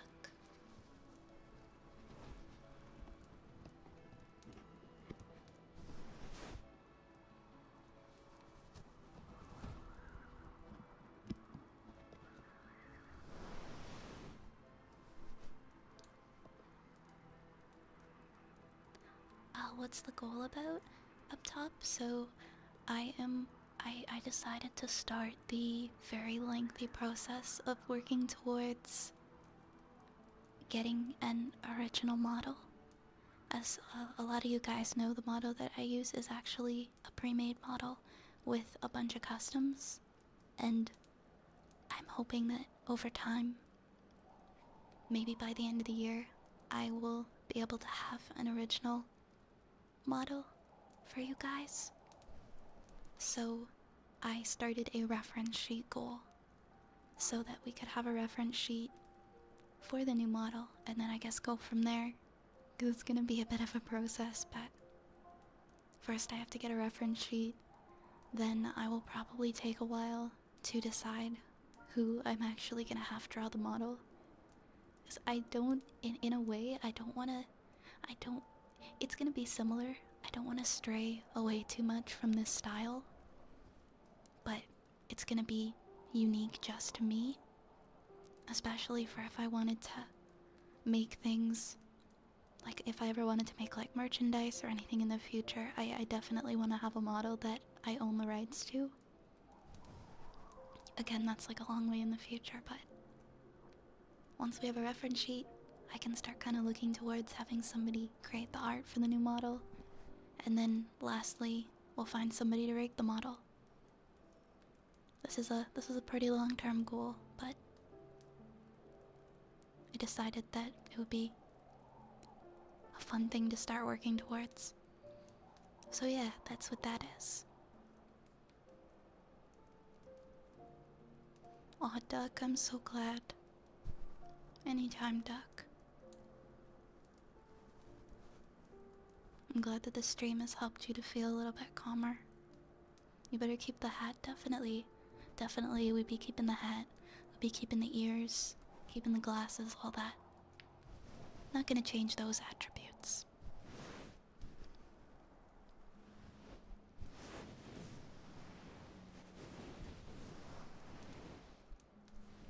Duck, you are very loved, and you are very supported here, okay?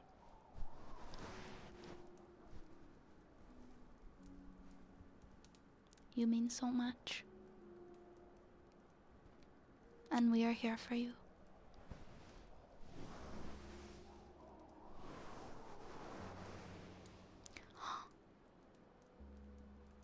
Rune, thank you so much for gifting.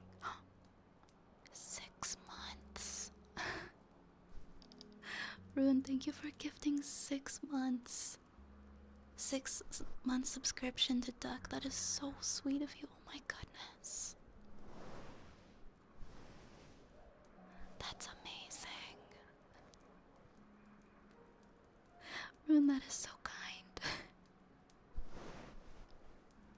Oh my gosh.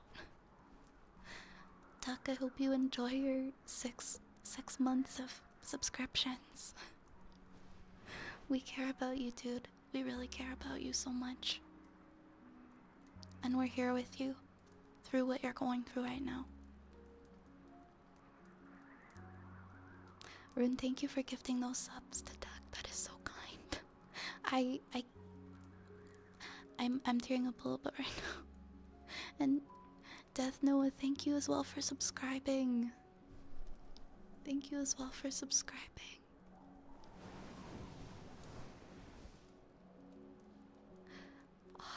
I appreciate you guys.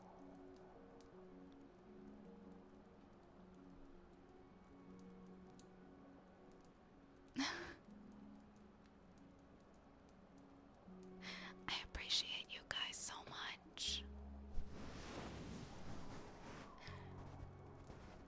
Just the kindness and the generosity and the love that I see shown by you guys to each other in this chat, it makes me so emotional. It makes me get so emotional. I like to think that we are all here for each other. And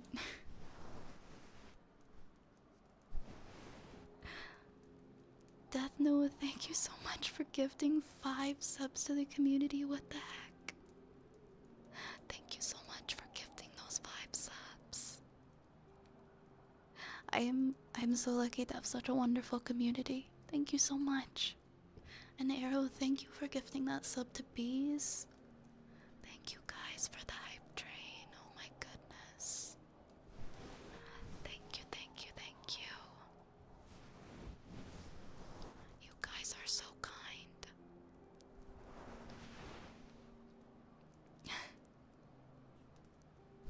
Thank you so much.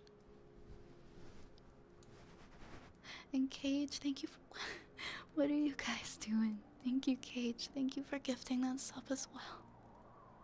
What are you guys doing? Whoa, whoa, whoa. Wow. Guys. Shura, thank you so much. Thank you so much for the love, Shura. Thank you so much for gifting 5 subs to the community. I don't know what to say. I don't know what to say, my friends. Thank you so much. Thank you so much for your support. I'm always at a loss for words. I never really know what to say. I just know how I feel and how you guys make me feel. So, thank you.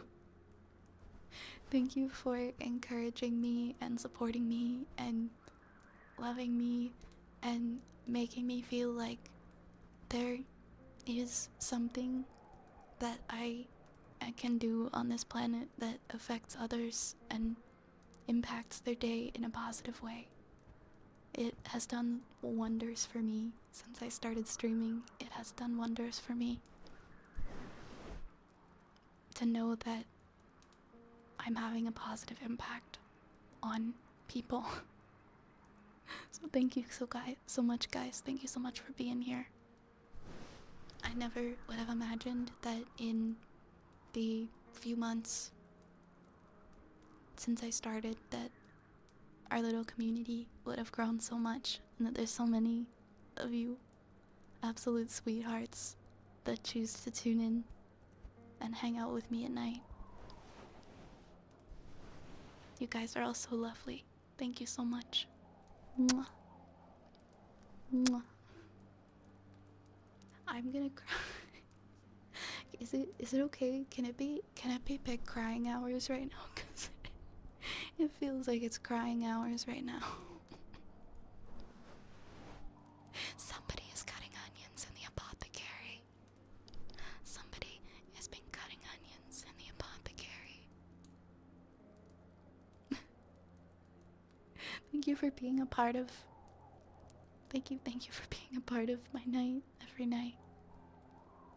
You guys are my favorite part of my day. Somebody is cutting onions. I don't know who it is. I think it's multiple people that are cutting onions. But onions are being cut in here. Okay.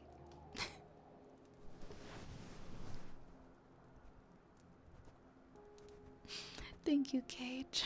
Thank you, Cage. I'll do my best. So many rats to kill. I can't give up. Never give up. Never, never, never give up, guys. Even when it feels very hard and things feel like they're at their darkest and at their worst. Please, please never give up, ever. Hi, Oz. Welcome on in. Welcome, welcome. Welcome, welcome.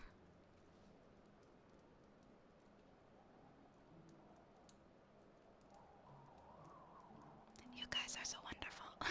I'm sorry, I didn't mean to break. I didn't mean to, like... Sorry, One sec.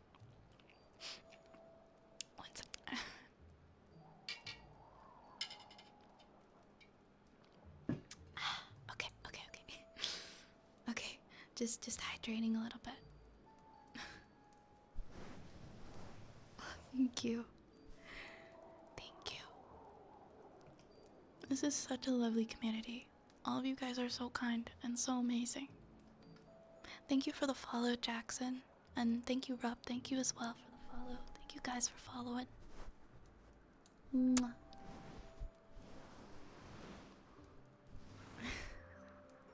Thank you, Cage. Thank you.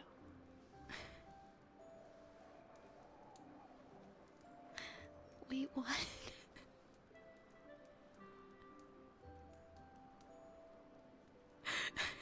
That's funny, Hero.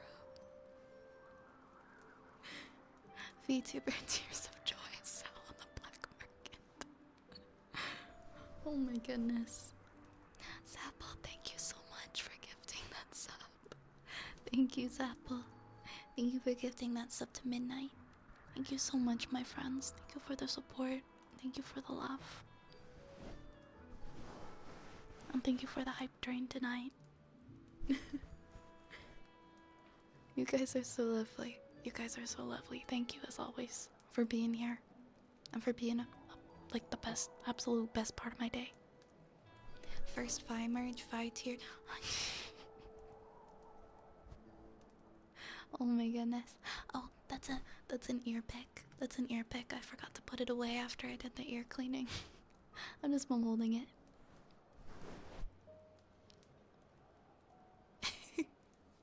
Valkyr, thank you so much. Thank you so much, Valkyr. Mwah. Thank you so much.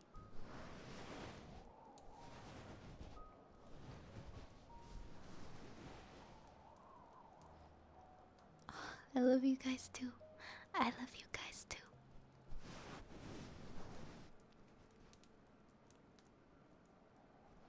Did I miss something? Why are people cutting onions? We got all up in our feels earlier. We got real feelsy. Without a second person, you can't be nice. That is a really nice saying. That's a lovely saying. Everyone's just being gigantic sweethearts. And that's why someone's cutting onions in the apothecary. Multiple people are cutting onions. Steven, thank you so much for the follow. Thank you so much.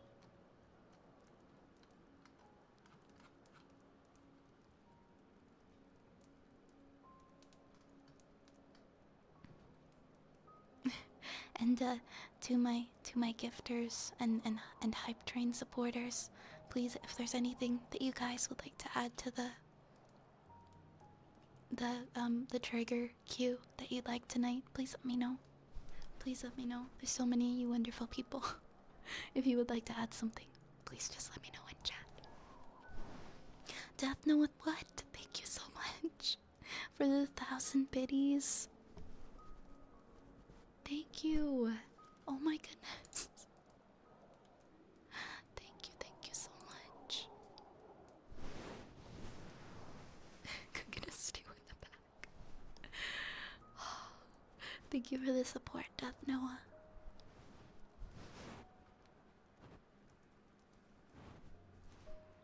I'm glad I stumbled on the apothecary. Great beginning to my 2024. I'm really glad that I started the apothecary. It has done wonders for my mental health. My brain is so much happier. I just wanted to create a place where we could be comfy and wholesome and silly and a little weird sometimes. And I had no idea that so many people would vibe with my idea of wholesome and comfy and silly. And I'm super humbled and touched by all of it.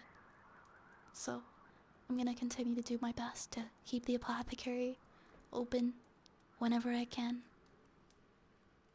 And you guys just keep being you, keep hanging out, and keep keep just being your wonderful selves and hanging out here, and I'll keep doing my best for all of you. Thank you again, guys. How many of our teams are left? Oh, what's in the queue? Let's see. We've got an Ara.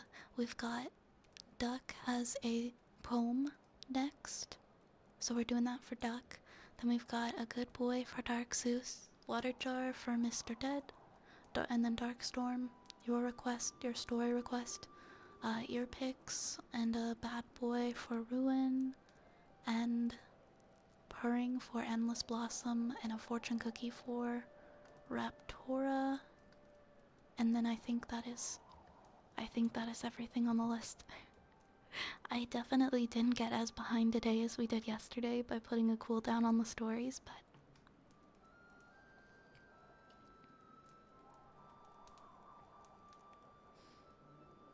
I'll definitely we'll continue with the requests queue now.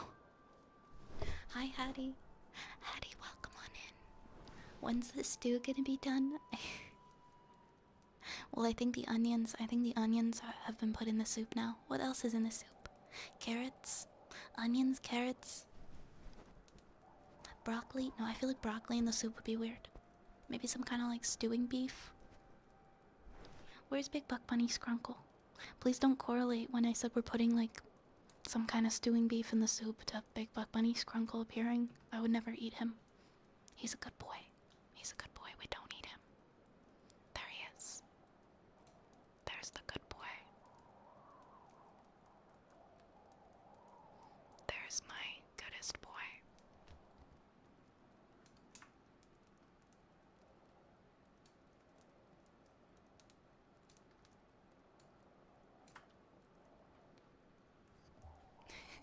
I love him. I especially love his arms. He's so funny. So I haven't gotten a chance to open it yet, Hattie, but I will have some free time tomorrow.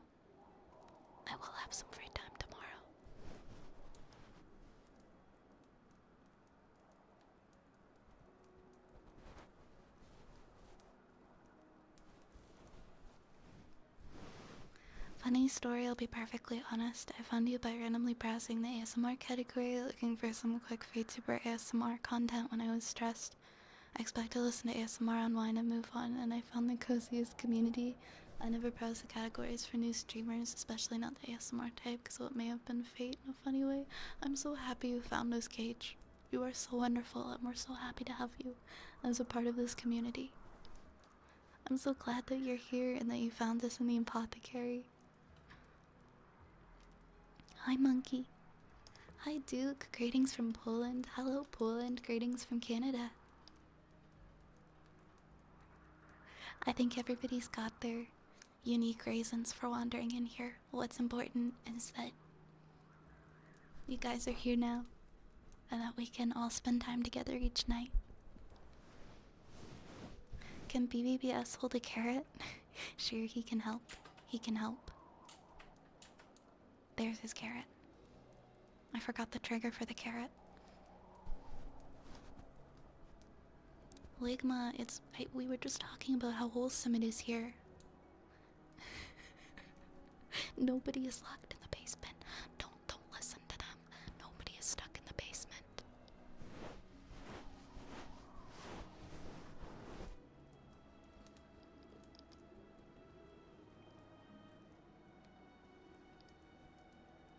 I'm so tired and stressed.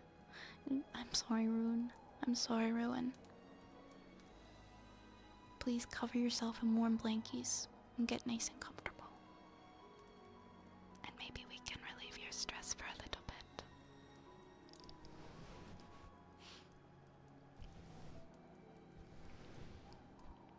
Can I ask like an amateur question? When do people tend to do partner pushes? Because I noticed the other day that I'm almost at 70 average for partner. Like I'm getting so close to being able to apply to it, but I know that they want you to have like, for 2 consecutive months, they want you to have 8 streams per month that are at least 75. I'm getting very close to that, so it's like, I don't know. I'm torn. I could start a partner push, or I could just let it happen like organically. And part of me just wants to let it happen organically. So, I don't know. don't know. I don't know. I'm just sort of letting it happen. I've had some people ask me about like partner pushing, and I'm like, I don't even know what I'm supposed to do. I'm just here hanging out. I'm just gonna let it happen. That was my take on it. Like, am I supposed to do one? Cause I think I just kind of want to vibe.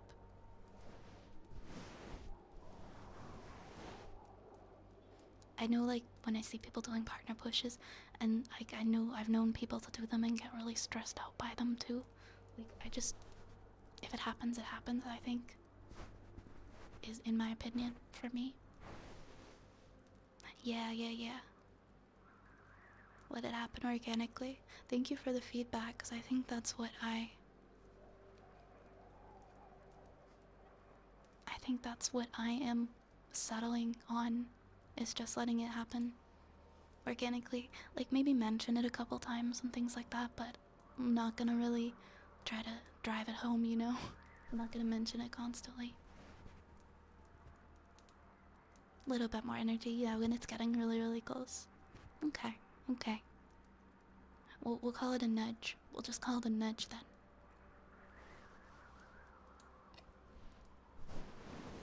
Yeah, you're right, Race. You're right. For that kind of a thing. Yeah, we'll see. We will see. I was just curious, from those of you who have, like, experience with that kind of thing, or if that was something that I'm supposed to do, or if I can just continue to do my thing and not draw attention to it. I will let you guys know when we're getting, like, really close to it, though. Thank you for all the continued support. Okay, so what we've got next, we've actually got an Ara. We've got an Ara for just me.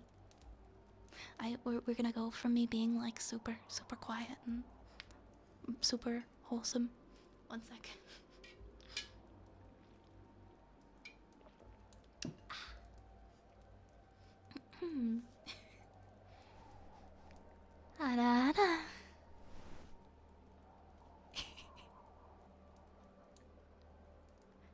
Alright, Duck, where's your poem? Where's your poem? This is for Duck. That's more Edgar Allan Poe.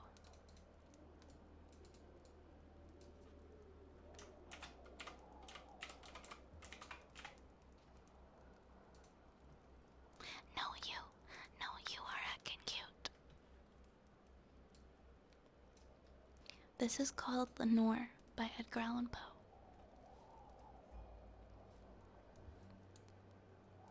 Ah, broken is the golden bowl, the spirit flown forever. Let the bell toll, a saintly soul floats on the Stygian river. And, Guy de Vere, hast thou no tear? Weep now, or nevermore. See, on yon drear and rigid bier, low lies thy love, Lenore. Come, let the burial rite be read, the funeral song be sung, an anthem for the queenliest dead that ever died so young. A dirge for her, the doubly dead, and that she died so young. Wretches, ye loved her for her wealth, and hated her for her pride. And when she fell in feeble health, ye blessed her, that she died. How shall the ritual then be read, the requiem how be sung? By you, by yours, the evil eye, by yours the slanderous tongue. That did the death, the innocent that died, and died so young.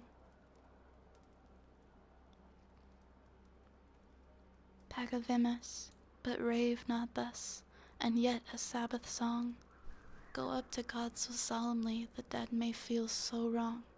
The sweet Lenore hath gone before, with hope that flew beside, leaving thee, wild for the dear child that should have been thy bride. For her, the fair and debonair, that now so lowly lies, the life upon her yellow hair, but not within her eyes.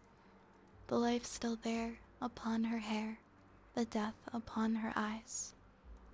Avaunt, tonight my heart is light. No dirge will I upraise, but waft the angel on her flight with the pain of old days. Let no bell toll, lest her sweet soul, amid its hallowed mirth, should catch the note, as it doth float up from the damned earth.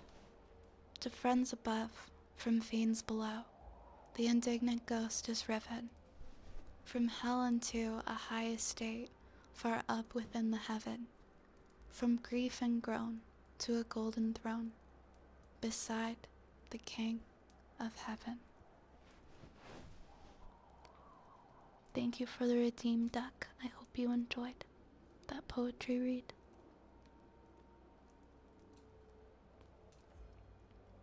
Oh, you are so welcome. You are so welcome. I'm glad I could do that for you. Hi Razo. Hi Razo, welcome in.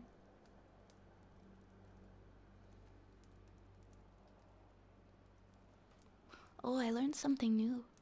I had no idea that if I join in on somebody's stream after raiding, if I refresh it will still count me as a raider, and not like a regular viewer. I had no idea. Was it always like that? That's so weird.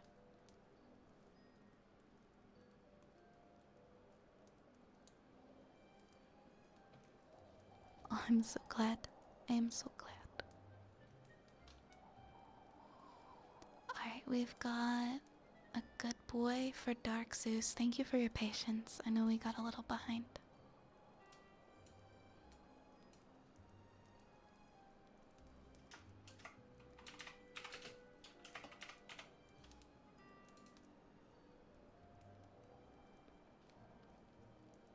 Water tastes really good tonight.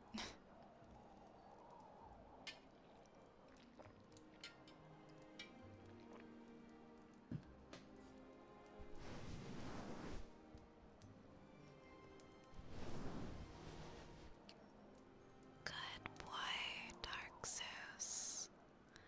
Good, good boy. You are such a good boy. A very, very good boy. Good boy. Good boy. You are such a good boy. You are a very, very good boy, Dark Zeus. You are such a good boy. Yes, you are. You are a very, Very, very good boy. Good boy. You are such a good boy. A very, very good boy. Good boy. Good boy. You are a very, very good boy. Such a good boy. Yes, you are, Dark Zeus.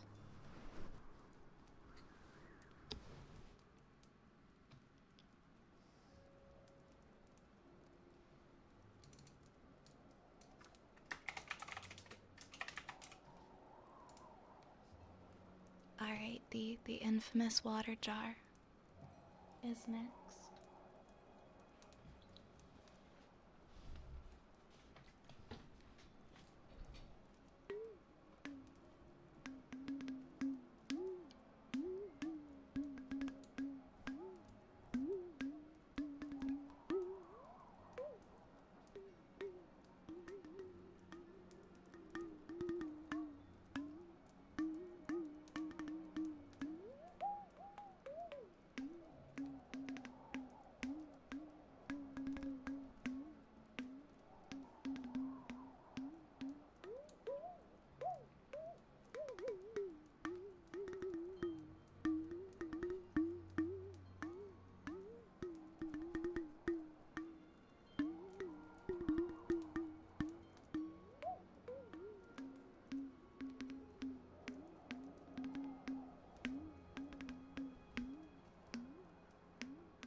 Welcome on in.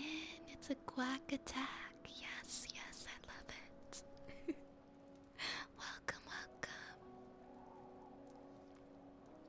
Aubrey, how was your stream? I hope you had a lovely stream. If you guys don't already follow Aubrey, please go. Please go check her out. Absolutely lovely. Super, super sweetheart. Welcome in, everybody. You brought the cheese water? You bring the cheese water. Heck yeah, we love cheese. Welcome.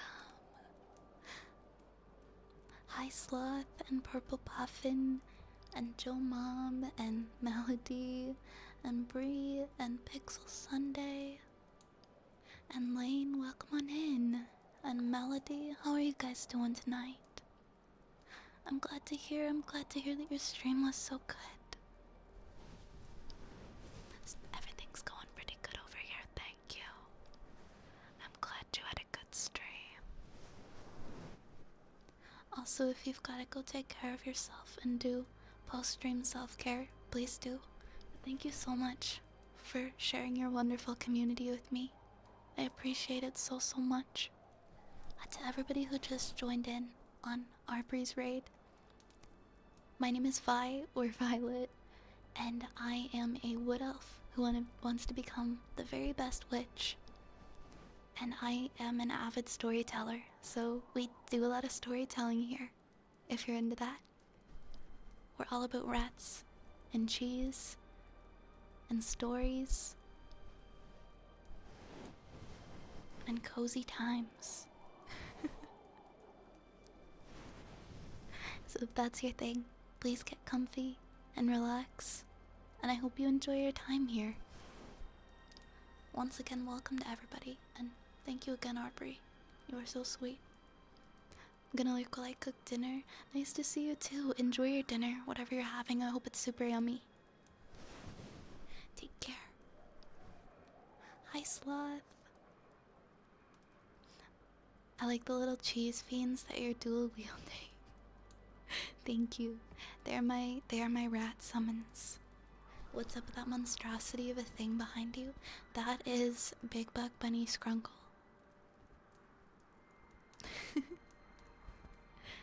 That's my good buddy, Mr. Big Bug Bunny Scrunkle. Cheese is amazing, except for blue cheese. I don't really like blue cheese either, but there's this really good dip. There's this really good blue cheese veggie dip that I make the exception for. And that's the only blue cheese I like.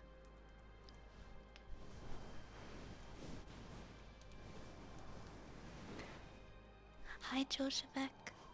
Hello, hello. I just tried Backpack Battles, and you can play a witch in it. Oh, I know Backpack Battles. I haven't played it. I have not played it, but I've seen it played. I know people who play it. Thank you so much for the follows, guys. Farik and Joe Mom and Alpho and Just Incredible and Melody. Thank you guys for following. And once again, welcome everybody to the Apothecary. I really hope you enjoy your time here. Yes, the bunny is Ray's best friend. He's the head of security here at the Apothecary. You don't want to cross him. Nope, you didn't miss yours yet. Let me see where we are in the queue. So we just did... We did the water jar? Sorry. We did the water jar. And now we're about to do yours. We have yours is next, Dark Storm.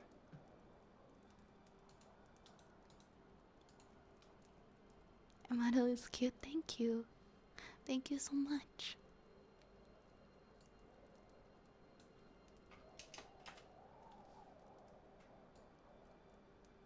Oh, I'm trying to get your link, Dark Storm, and it's not opening.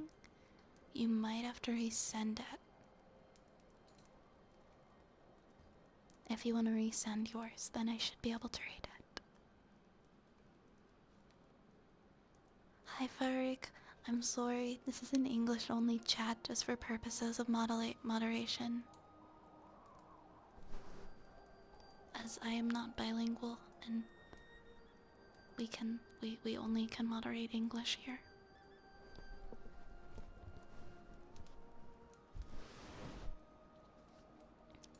let's do Darkstorm's story redeem again. It is the Lantern Core Oaths. For those who are new here, I do storytime redeems. You can redeem those with channel points, so anything up to 10 minutes in length, as long as it's within TOS, and I'm comfy with it, you can request it and I will read it. Lantern Core Oaths.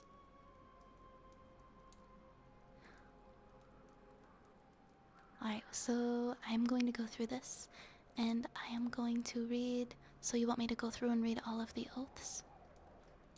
I think you said to skip the indigo one.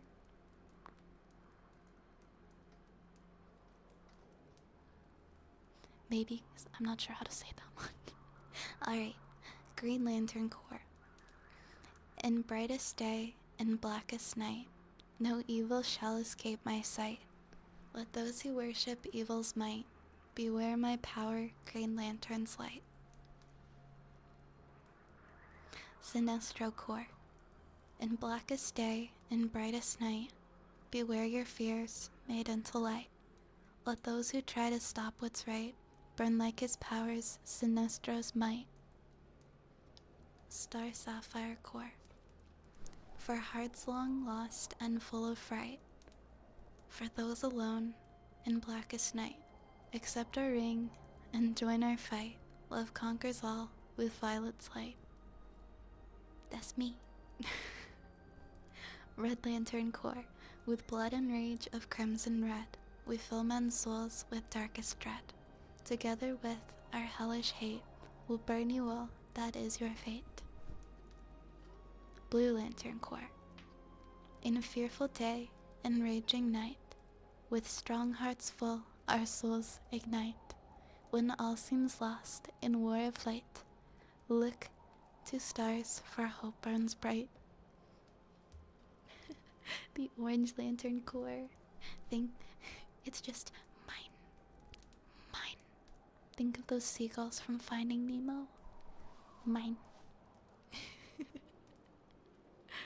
Indigo Tribe. I think we were gonna skip that one. And Black Lantern Corps. The blackest night falls from the skies. The darkness grows as all light dies. We crave your hearts and your demise. By my black hand, the dead shall rise. And the Deadpool Corps. Through lightest dark or darkest light, don't need no bling to join the fight. We're mercs with mouths and so much more. Yippee-ki-yay, we're the Deadpool Corps. I didn't expect that one. Is the orange one greed? There's only one orange lantern because he doesn't want to share the rings. Is that why it's just mine? Mine. Did I read the White Lantern Corps? That one wasn't on the list. No, you're all good, Varric. You're all good.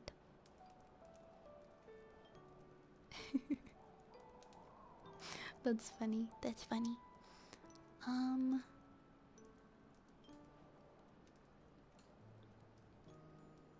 Next we have ear picks for Ruin.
jangling her little bells.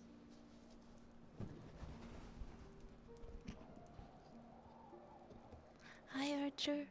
Hi, Archer. Good evening. How was your day?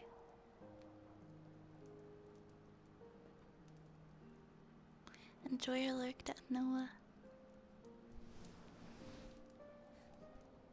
Alright, we've got a bad boy redeem for Ruin. For Ruin Nation.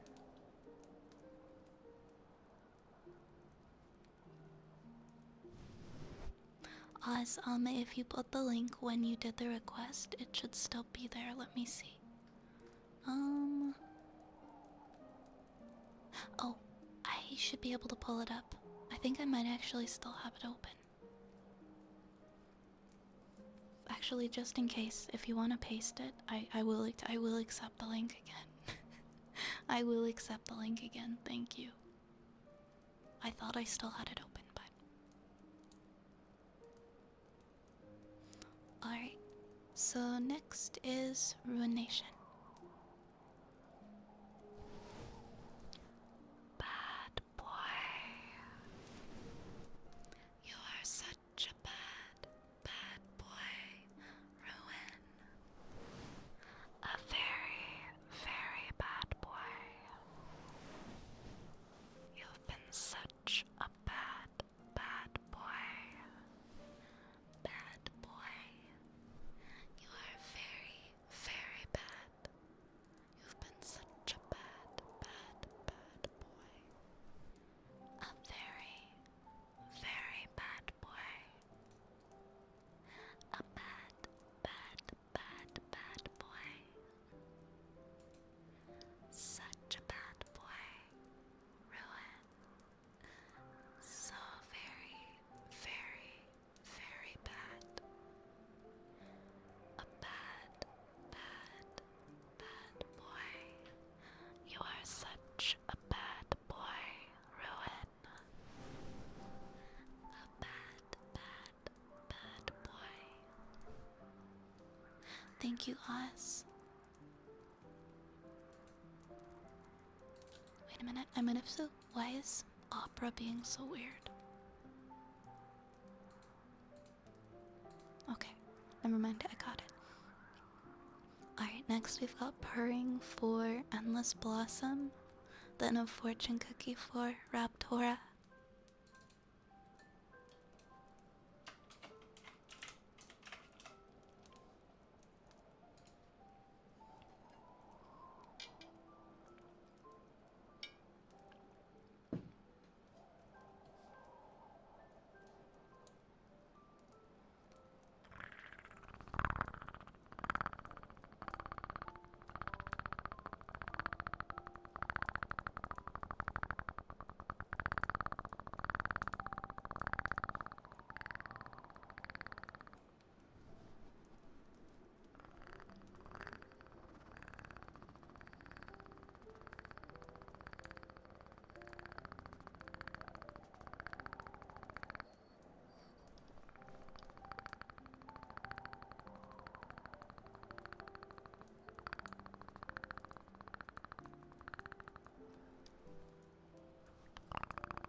Hi, little lady cat. You come to sit on my lap? Come sit here, lady. Come on.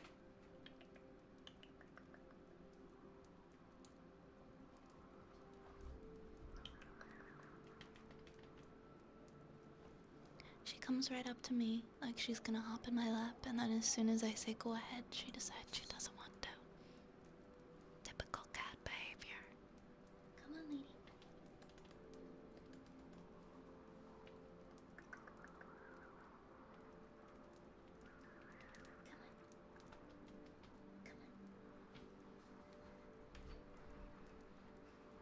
Alright, never mind. She said no, thank you. Alright, we've got a fortune cookie next for Raptora. Making sure I'm not skipping past anybody's redeems. Nope. I think Oz is next. Yes, Oz's story is next after the fortune cookie.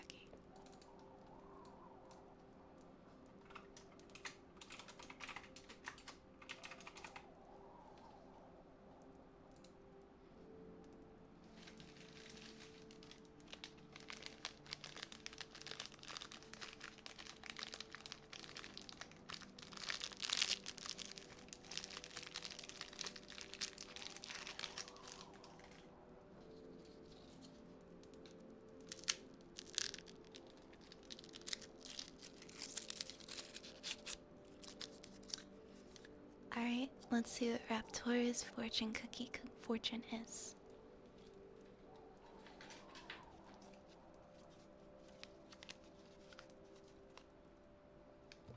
Alright, your fortune cookie fortune is: pay attention to your intuition.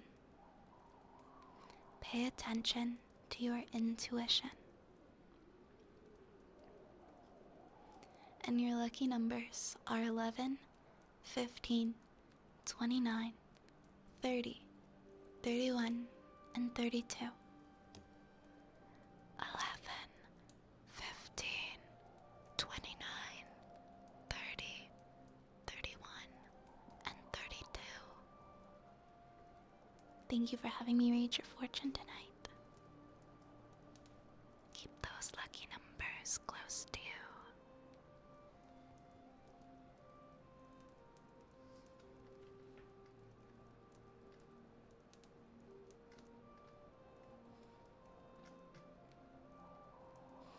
Alright, we're not too far behind on redeems now. We are on Oz's. We're going to do another story time now.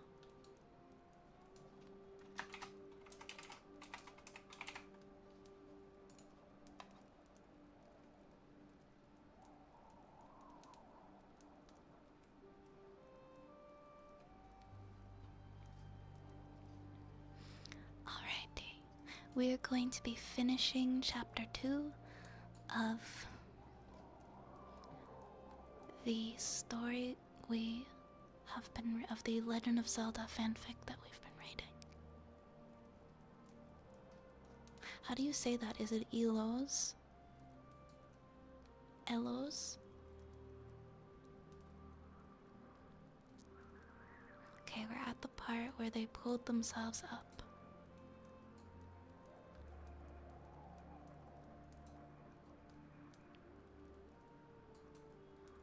Alright, here we go. This is where we left off.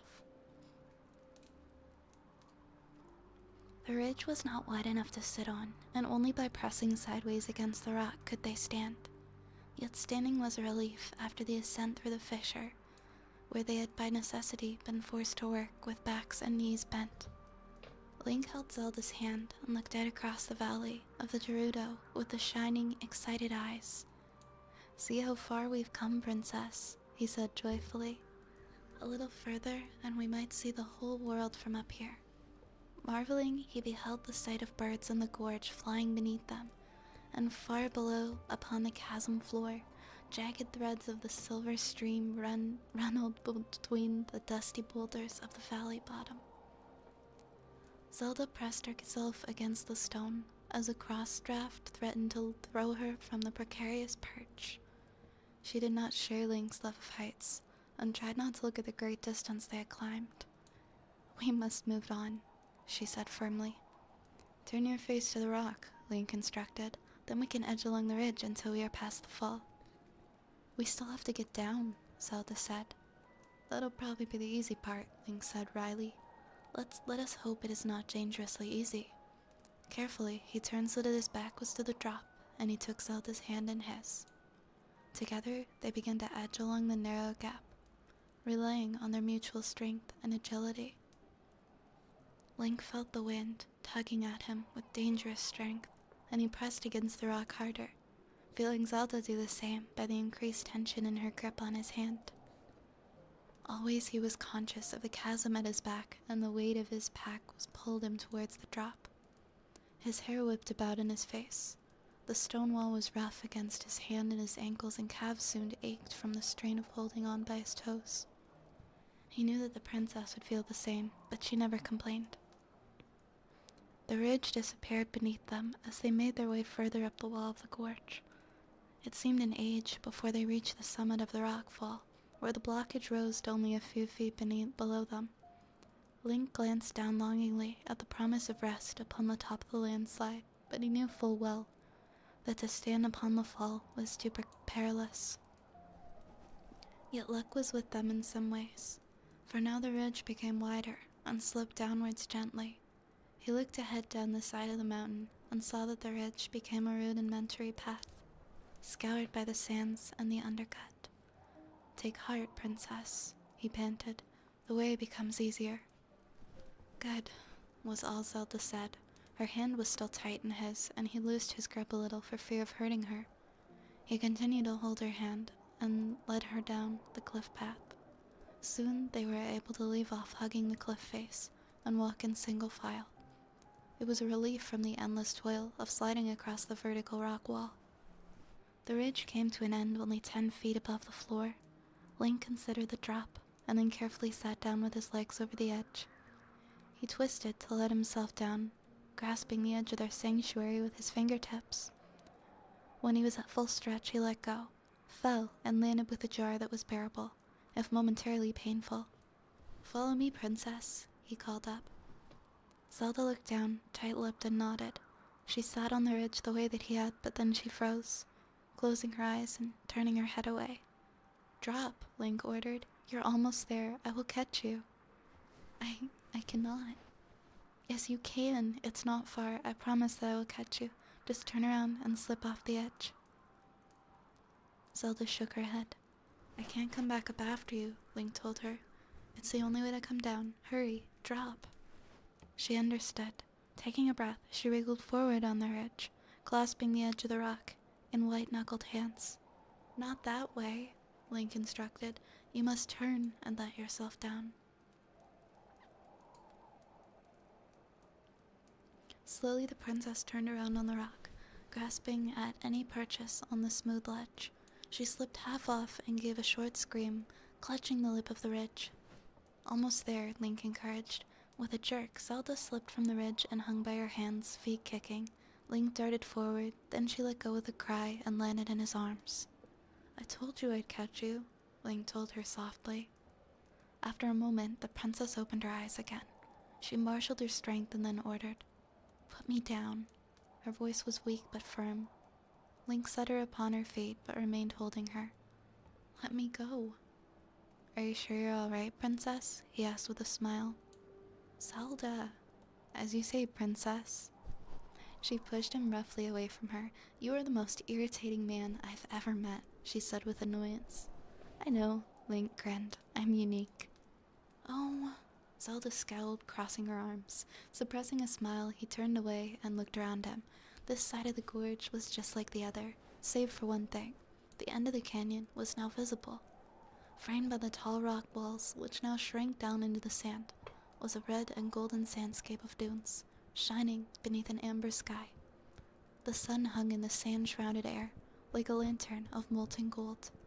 Already he could sense the heat of the western realm, taste the sand and spices upon the hot, dry wind, which battered at his lips and seared the sweat from his forehead. Tyrud, Tywud, he said softly, murmuring the words. The desert of mystery. the old name, rich with history, hung in the still air. "Do we have enough water?" Zelda asked with some anxiety. "I'm not sure," he owned. "I filled every container I could find when we reached that spring, but this is a real desert, I confess, Princess. I was not prepared for this. It's been too long since anyone came out of the desert. Now I see. I was thinking of some pleasant sandy beach without a sea, but this is real. It's too late to go back now," Zelda sighed. "Even if we could climb the canyon again, and I do not think that we can." Link looked out over the desert, wiping his sweat-slicked face with the back of his hand. "Is it true, Zelda," he began, "that they used to call this place the Haunted Wasteland?" "It was once," Zelda agreed. "But this was long ago, and no ghosts have come out of this place for 1,000 years and more. You've not read enough history." "I read as much as was allowed to me," Link replied crossly. "That much of my time was taken in learning the arts of sword and bow, I cannot deny." "I know, and thank you for it," Zelda answered gently. "I didn't intend to slight you. Well, shall we go on?" "I think we must," Link said, inclining his head. "Heft!" rang out a voice, and an arrow landed before them with a whistle. Link jumped back, and hands finding his own bow, and knocking an arrow to the string. "Fond oder fond," came a second shout. "No," Zelda told him, laying her hand upon his. "Look around." Link lifted his head and saw what he had not seen before. Concealed behind the stones and the cliff tops were watchers. What kind of creatures they were, he could not ascertain, save that each was wrapped in coarse cloth, the color of the sand, this camouflaging them from unwary eyes. Each had a bow, trained upon Link and Zelda. By their stance, they knew well how to use their weapons. Eyes like chips of amber, gleamed beneath the shadows of the shapeless wrappings. "Gerudo," he said in amazement. "They still live beneath our sky." "Fond oder fond," called one of the warriors again, a more urgent tone in his voice. "I do not know their tongue," Zelda owned, "but I believe they're asking us whether we come in peace or war." "They grow impatient for an answer, and will shoot, no doubt, unless we give them one." Link threw his bow to the ground and then raised his hand slowly above his head. Zelda followed suit, and then the warriors rose and came forward. They were not nearly as barbaric as they had seemed from a distance. Each wore white baggy trousers and a jerkin made of skins beneath the ragged sand-colored wrappings that had concealed them. The most obvious difference between them was the people that Link was familiar with, was their rich cinnamon-brown skin and the ridiculous, small, rounded ears.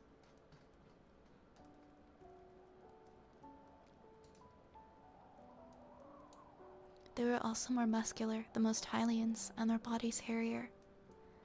They encircled the travelers, drawing long scimitars or hunting knives. "Was that a mistake?" Link hissed. "I do not know their customs," Zelda replied.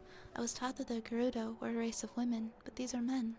Obviously the lore, which has passed down to us concerning these people, no longer applies, or has been corrupted over time." "Alphen," one man said in a low growl. Turning his head, he spat in the dust. "Alphen sin forcion." "We are here in peace," Zelda began. But they did not listen, occupying themselves in a fierce, whispered argument. At all times, 4 of the Gerudo stood over their captives with ferocious scowls and naked blades. The guttural vowels of their language seemed an affront on the beauty of language to Link's untrained ears. They seemed to spit their words rather than speaking them, or to expel them from somewhere deep in their throats. At length, the knot broke up and their captors ceased to talk. One of the Gerudo, the leader by stature and garments, motioned the 2 others who grasped Link's hands and expertly tied them behind his back with strips of rawhide. He bit back a yelp as his arms were cruelly twisted.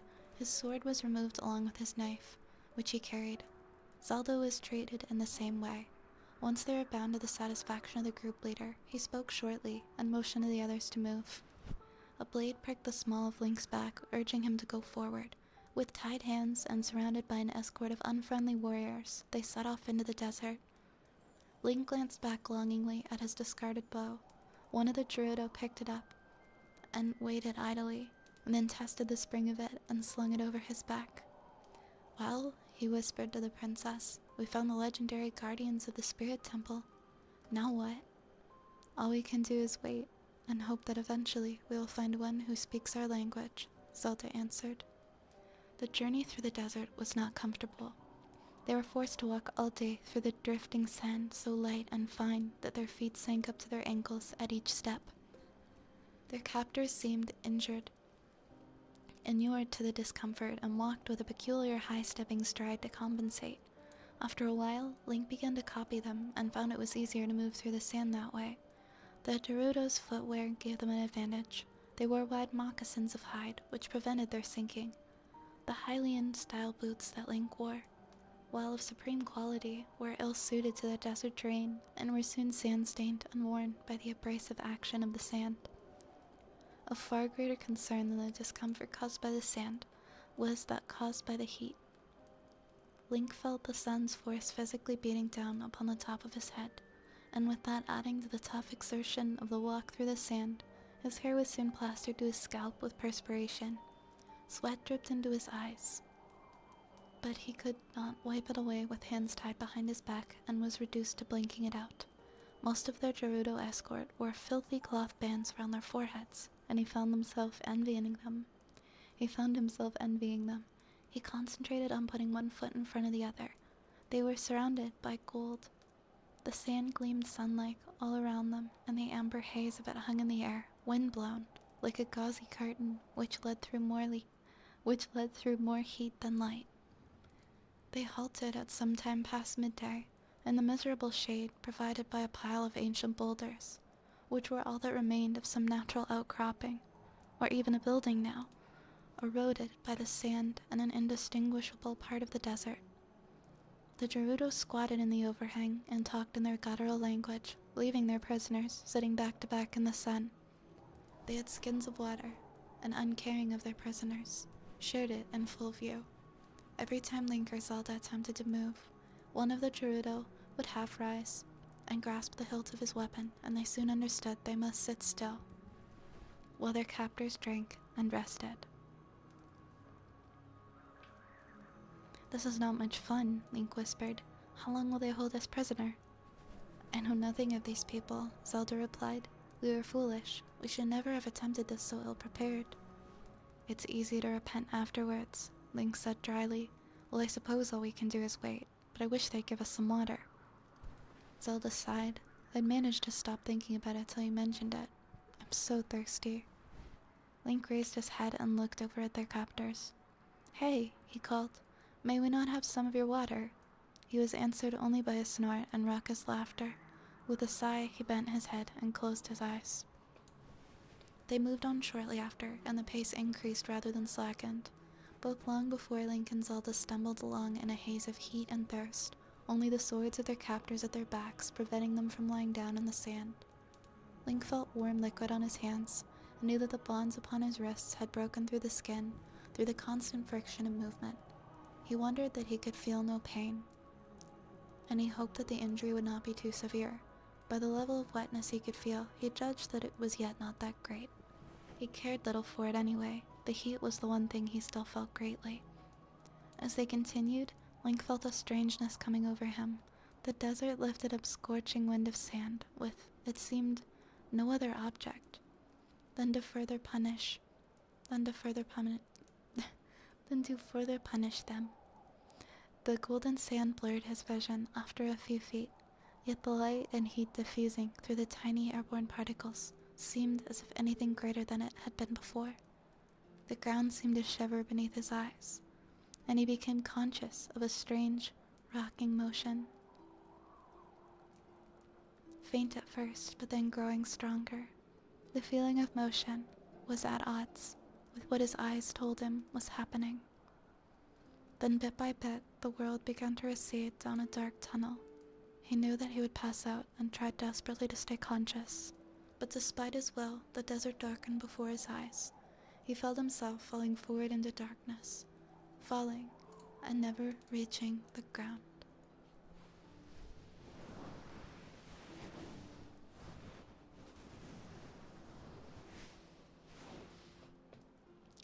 And that is the end of chapter 2.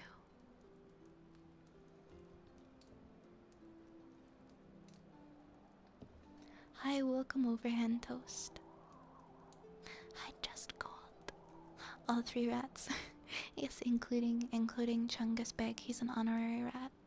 He's an honorary rat boy.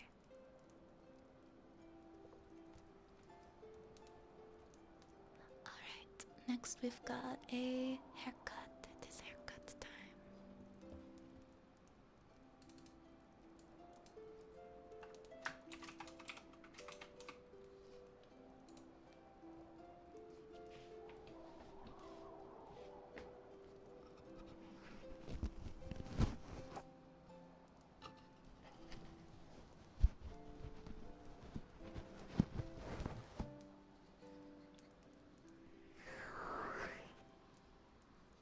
Oh my gosh, Oz, I'm so sorry.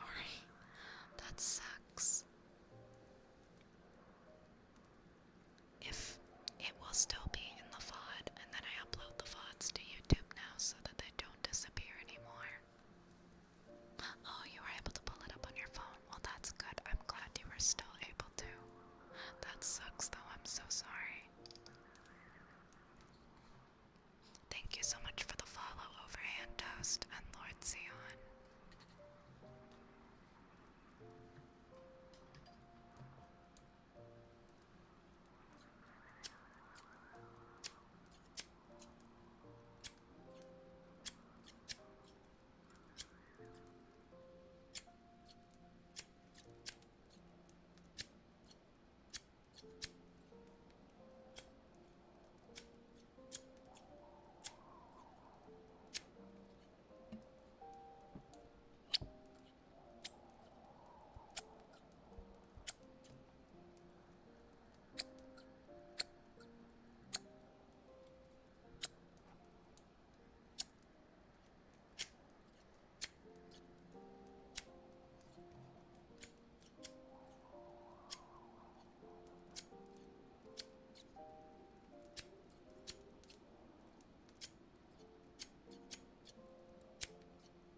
Oh my goodness. Hello, New. Thank you so much for the raid. Oh my goodness. Thank you for getting that shout out for New. How are you? How was your stream? Oh my gosh. New, I hope you had a lovely, lovely stream. Welcome on in, Raiders. Welcome on in, everybody.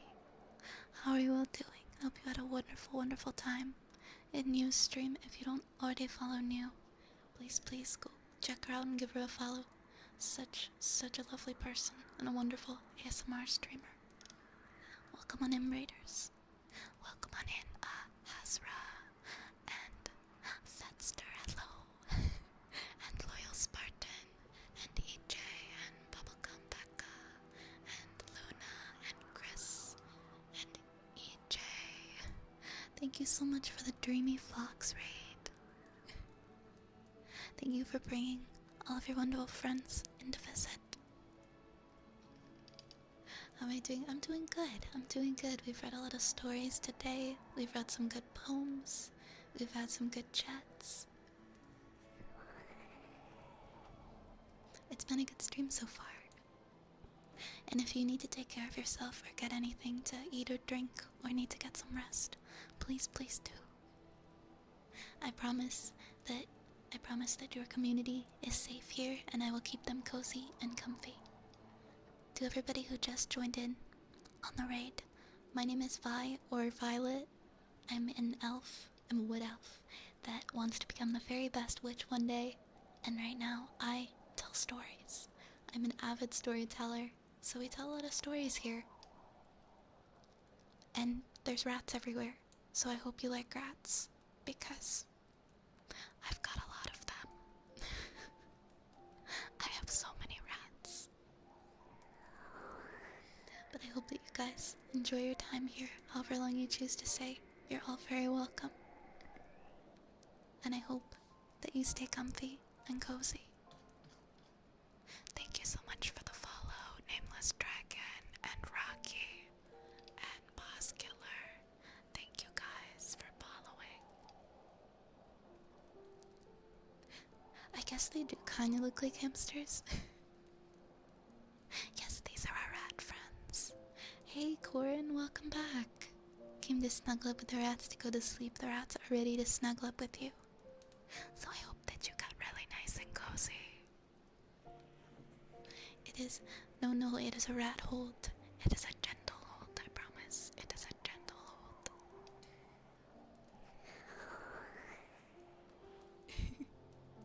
Yes, lots and lots of rats here. We are good to our rat friends.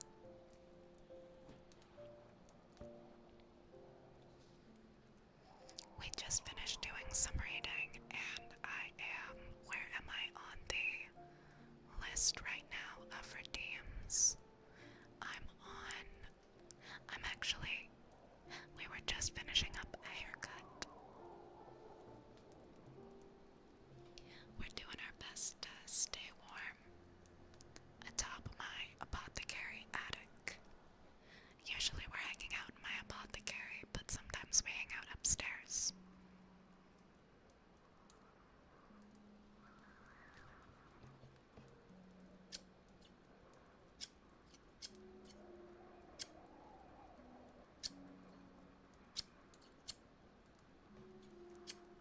But I hope everybody's doing very well tonight. I'm often criticized for my haircuts. I've had people say that I give the funky wonkiest haircuts.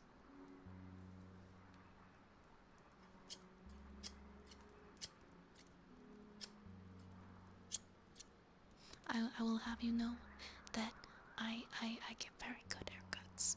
I mean, you might end up with something like super funky wonky and silly afterwards, but you can always come back and the next day and we can change it again.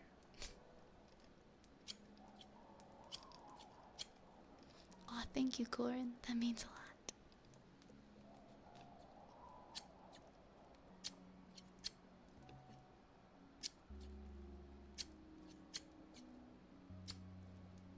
EJ, thank you so much for following. Welcome to the apothecary.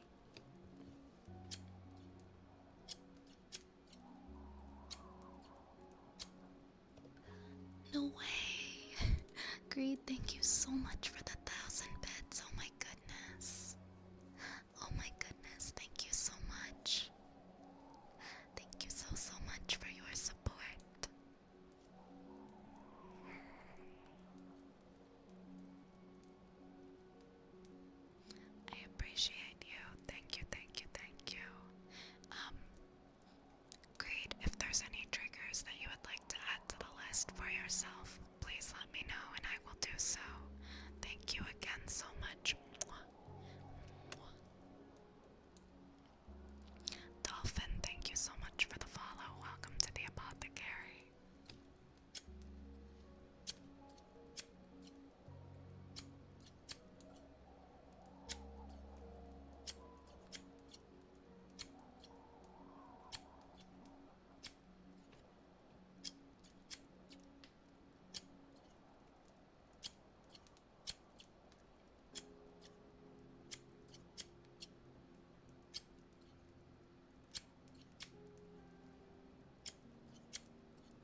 I'm so sorry my hand slipped.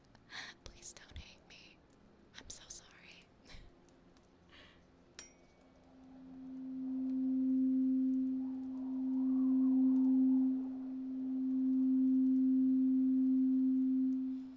I didn't mean to deliver a shock to anybody.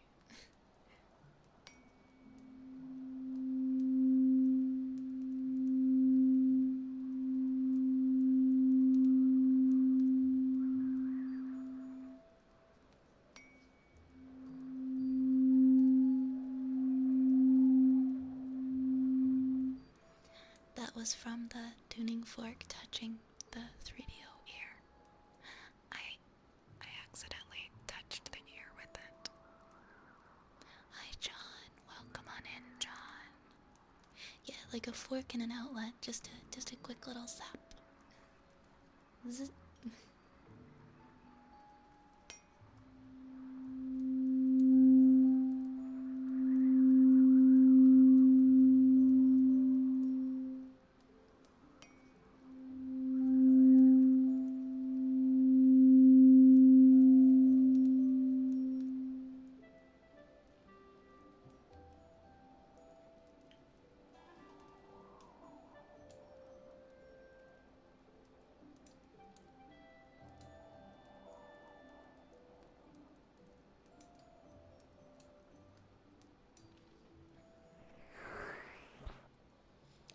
Good night, Rune. Sweet dreams, okay? Thanks for hanging out. Mwah. James, thank you so much for the follow. Welcome on into the apothecary, James. Mwah. And Diego, thank you for the follow as well, Diego. Welcome here. Next we have a trigger word for Hattie.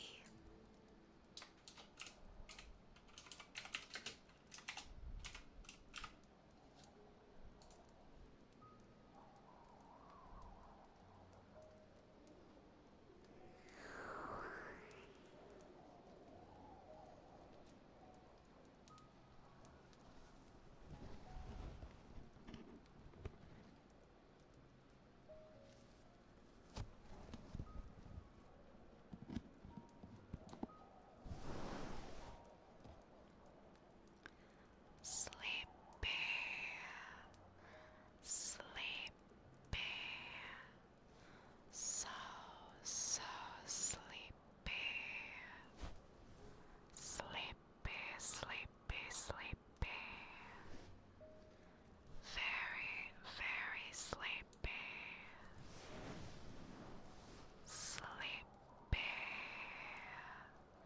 sleepy, sleepy, sleepy. Very sleepy. SLEEPY.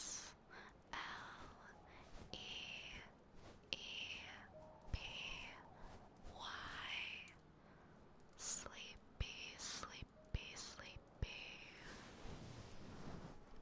Sleepy. Sleepy. Sleepy, sleepy, sleepy. Sleepy. Thank you, thank you, thank you. Thank you for the follow, Vane, and Mata, and Woot. Thank you guys for following. Welcome to the apothecary. I hope you're all having a wonderful night. Mwah. Mwah. Next up, we've got some wooden frog.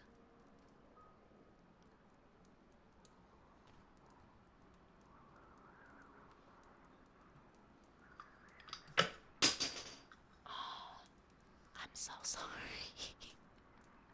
1 second.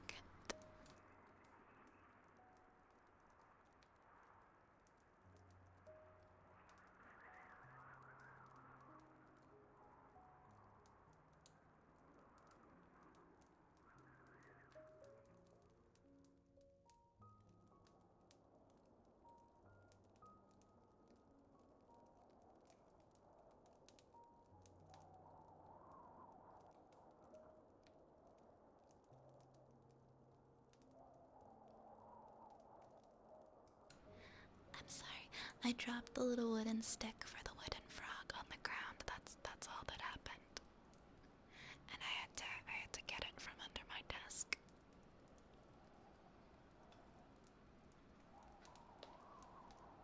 Yes, this is why we have the oops emote.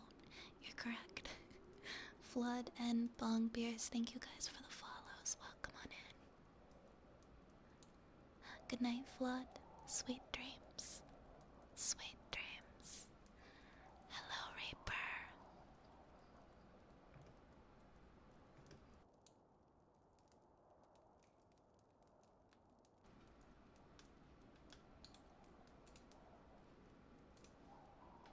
Give me a second, guys.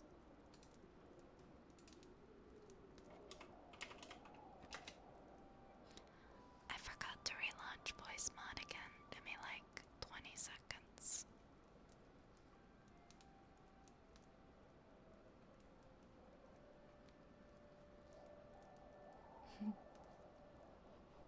That's such a cute, cozy emote, Bong.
Good night, Scrungus. Please get some rest. Please, please get some rest. Good evening, Divet. Welcome here. Welcome, welcome, welcome. How was your day? Thank you for the headpads and welcome to the stream. It's Tempest. Thank you for the follow.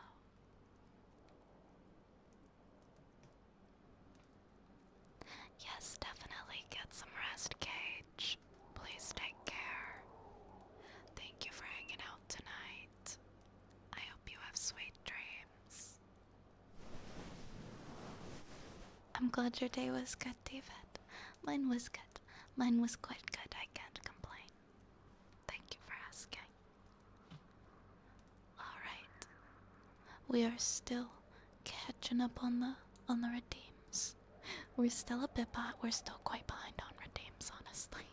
I'm gonna have to figure something else out for tomorrow so that I don't keep getting like super behind on them.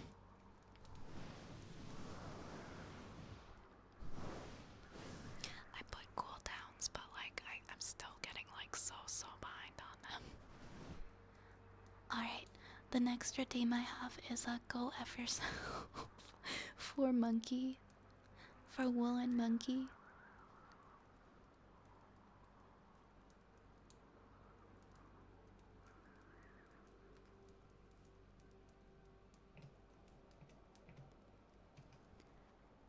Woolen monkey, if you don't mind, could you please go fuck yourself? I'm so sorry. I'm sorry, monkey.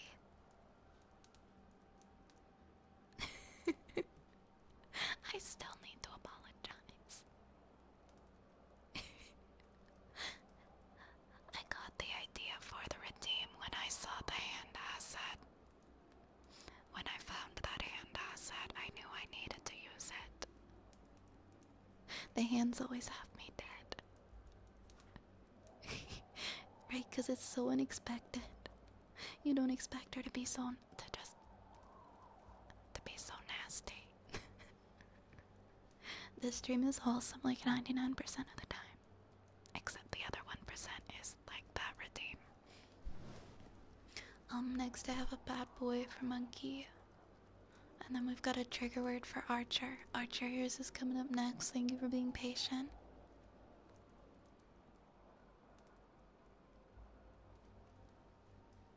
Yeah, definitely, Falcor. Let me know who they are, okay? I'm still catching up on redeems, but I think we'll probably be going till around the 4-hour mark today. Okay.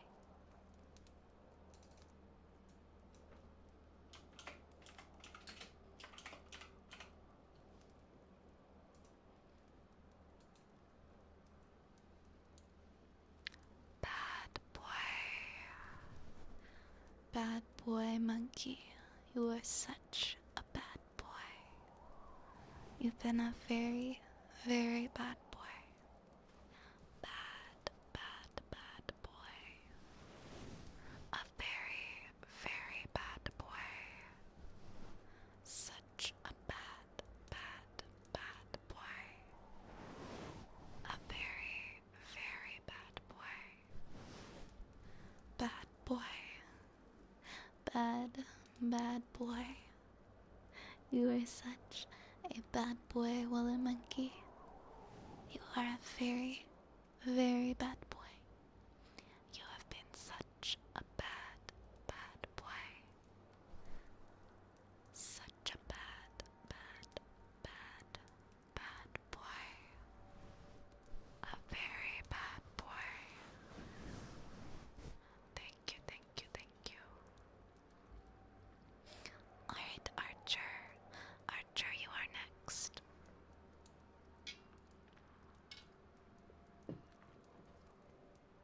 Good night, Fane. I hope you sleep well, okay? Mwah.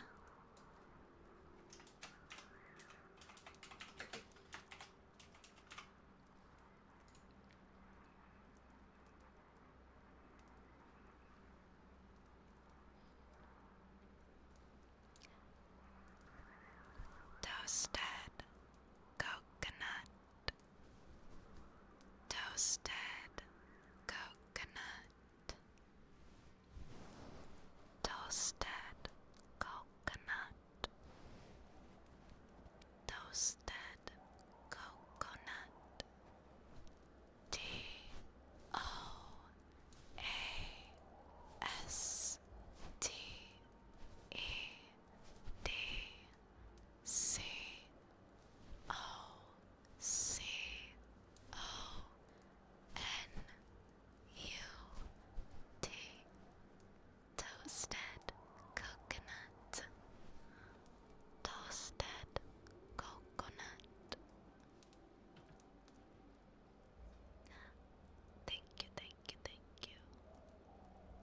Bong Deers, I hope you're having a good morning. That sounds so cozy. Also, I love that emote. That is the cutest freaking emote I've ever seen.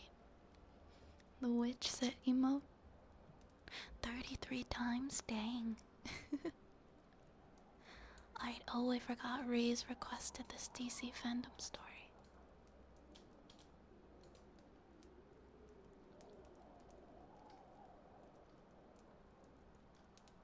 Okay, you know what? We actually don't have too many more redeems after that one. Oh no, Ray's, what did you send me? It won't open. Oh, here it is. Alright, this is something. This is another lantern fandom thing. So this will tie into what we were talking about before.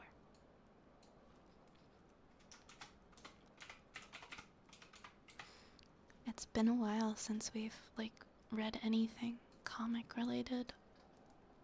Dexstar, Prime Earth. From the DC database. Dexstar is a member of the Red Lantern Corps. Dexstar was originally a single woman's cat named Dexter, whom he loved as much as she loved him. One day, someone broke into her home, and although Dexter attacked the intruder with his claws, but he couldn't stop him, Dexter's owner was brutally murdered. When the police eventually arrived and saw Dexter, they kicked him out of the house, yelling "Scram!" as they said they didn't want him to ruin the crime scene. As he found a place to sleep, sad and alone, two hoodlums found him and shoved him in a sack, and he was thrown into the river.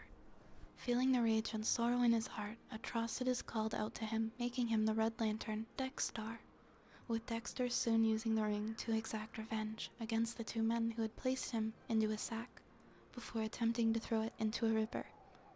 Afterwards, Dexstar flies back to his late owner's apartment and cuddles her by her lifeless body, crying, and says, "I find who hurt you. I kill. I good kitty."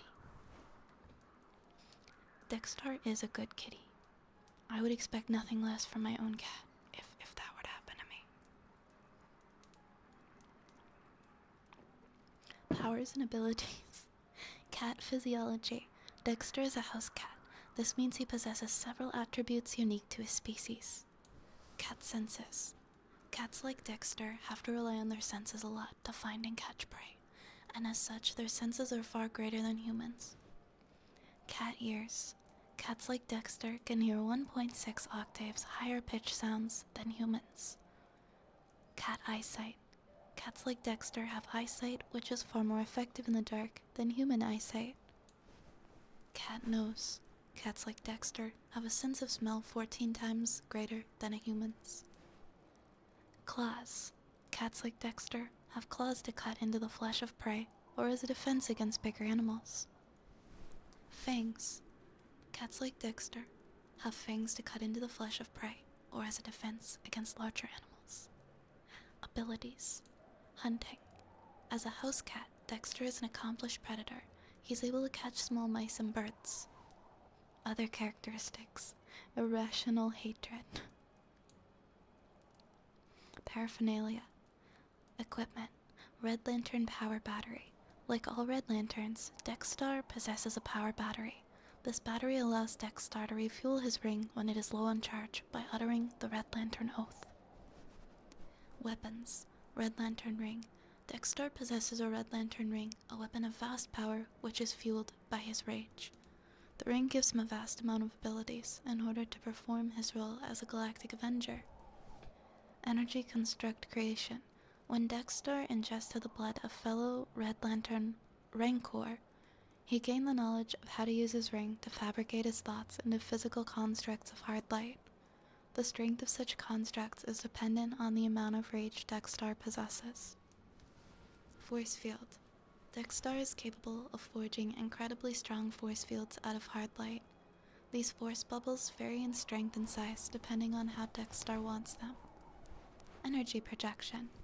With the power of his ring, Dexstar is able to fire concentrated blasts of hard light out of his ring. He's also able to create constructs that are able to fire these concentrated blasts. Flight. Dexter is able to resist the pull of planet's gravity and navigate through the sky unaided by technology. Universal Translator. Dexter's ring can translate every known language in the universe. This allows Dexter to understand everybody he comes across. However, he only talks to people in very primitive manner, as his brain doesn't contain the necessary thought processes to make conversation. Notes: Dexter was created by Jeff Johns and Shane Davis, first appearing in Final Crisis: Rage of the Red Lanterns #1. However, in the Prime Earth continuity, Dexter first appeared as part of the new 52 DC universe in Red Lanterns #1 by Peter Milligan and Ed Beans. Dexter was originally drawn by Shane Davis as a joke for one of the spreads of the Red Lanterns in Final Crisis: Rage of the Red Lanterns #1, but was given a few more panels at Jeff Johns' instance and was named after Davis's cat, Dexter. I'm glad they made Dexter like an actual character in the universe. He seems pretty badass. Because I don't know a lot about Green Lantern, but I like what I've learned today. You love Green Lantern, Will? I'm glad. I'm learning so much about the Green Lantern. Alright, next we've got Wooden Frog that Cage redeemed earlier.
guys, I don't know what's wrong with me today. I don't know what to say, except at least there was a cool echo effect on me bumping the water jar.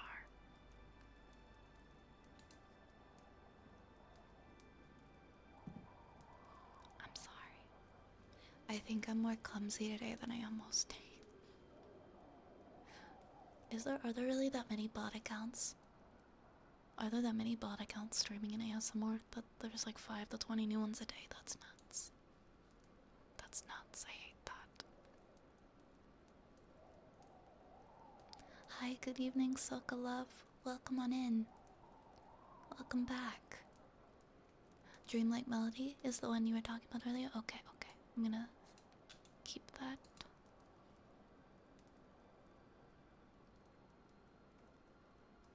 Did it sound like a giant walking? That's funny. The body counts. You mean like the ones with the ones with the AI images and then like a looped audio and like an AI image of an anime girl? I don't really understand the point of them. Like, are they genuinely like, are they acquiring income through making these accounts? Like, are they that profitable and worth the trouble? Because I feel like nobody's even really watching.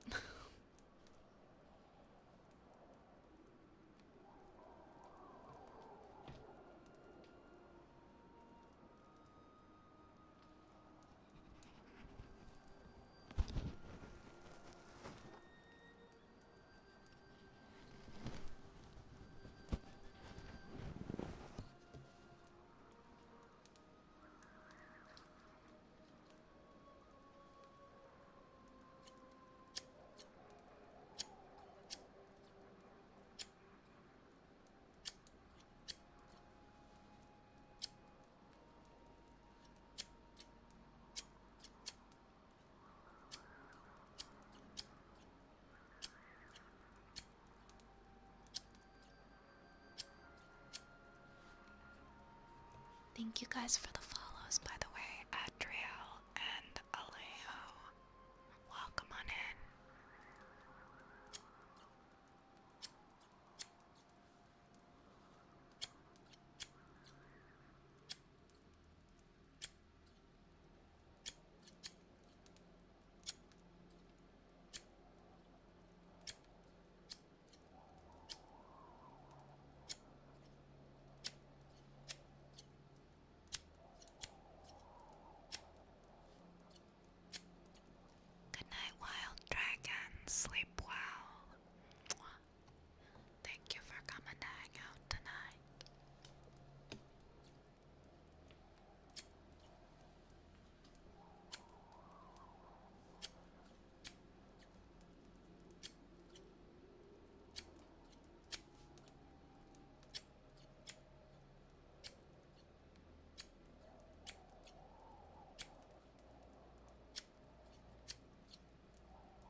Lots and lots of love. And we are actually I'm caught up now. I have one more redeem. And it's for David.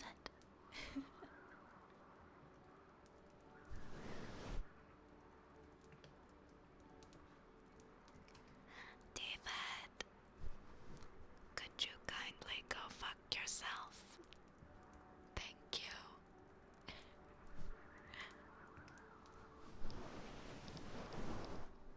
Thank you, thank you, thank you. and that's all the redeems. We are all caught up.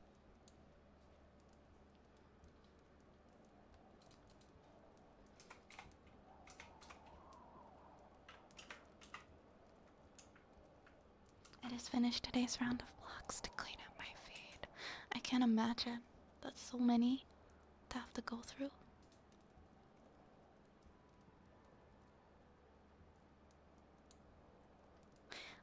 Falcor, I'm checking out the streamer that you recommended. Do you know if they are going to be going for much longer? I think they're on a break, right? They're not about to end.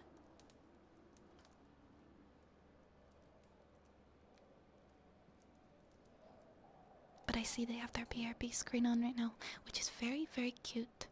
Like, absolutely adorable. So freaking cute.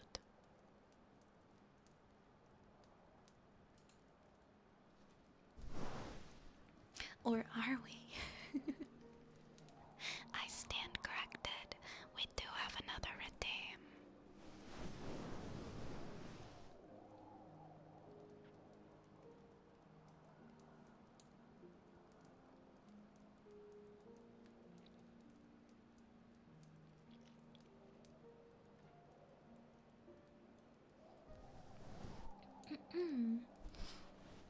Hada hada.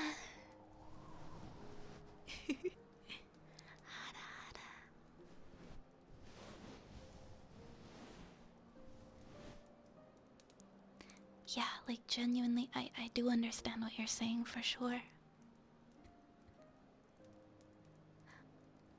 I understand for sure.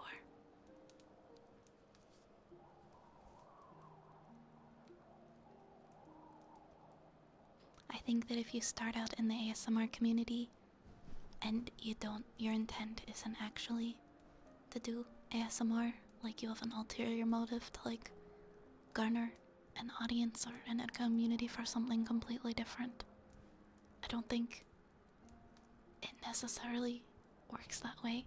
Like ASMR is so community driven and community focused. It's about, a big part of it is connecting with the people who choose to spend time in your space.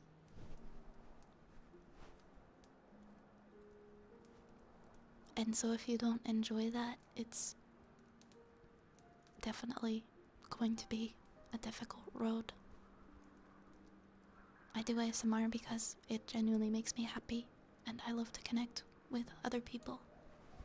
I get off topic. I can't even count the amount of times that I go off topic when I'm streaming, because we will just get into random conversations and just start talking about things. I love to communicate with other people.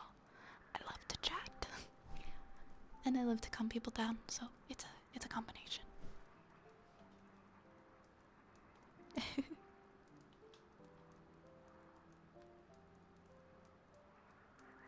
I understand someone's doing like split ASMR and gaming content, temporarily leaning more. Yeah, like if they are already like half gaming and half ASMR, that's their thing, and that's what people expect from them, right?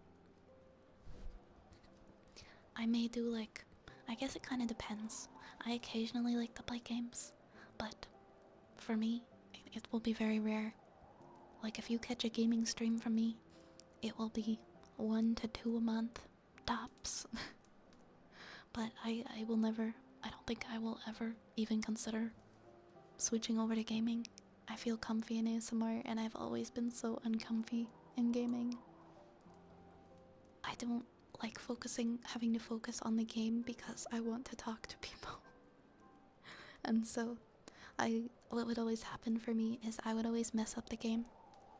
And I would constantly not be paying attention to the game because I was paying attention to chat instead. So with ASMR, I can fully pay attention to chat.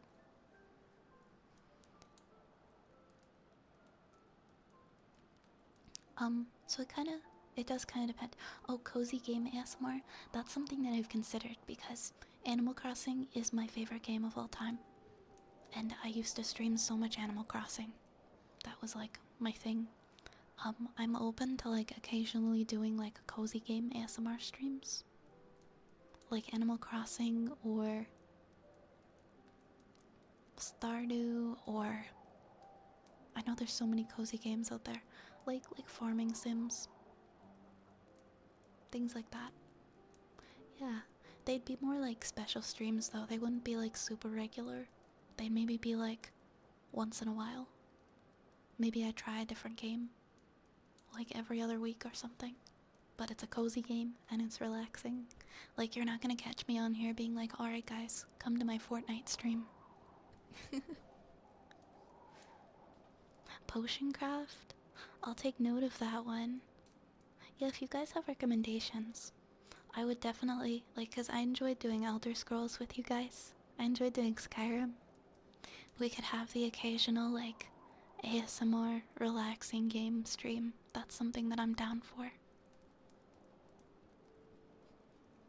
Especially since I stream so many times a week, it would be nice cause, like, on Wednesdays we're gonna have our hand cam days. And then we could have a different day each week or every other week that's focusing on a relaxing game. I would be okay with that, for sure.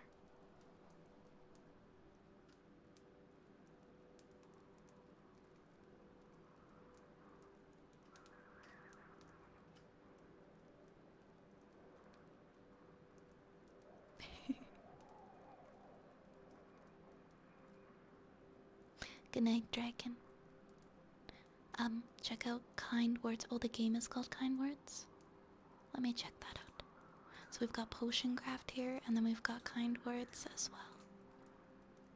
It's an alchemist simulator where you physically interact with your tools and ingredients to... Okay, I could definitely see me doing a Potion Craft stream.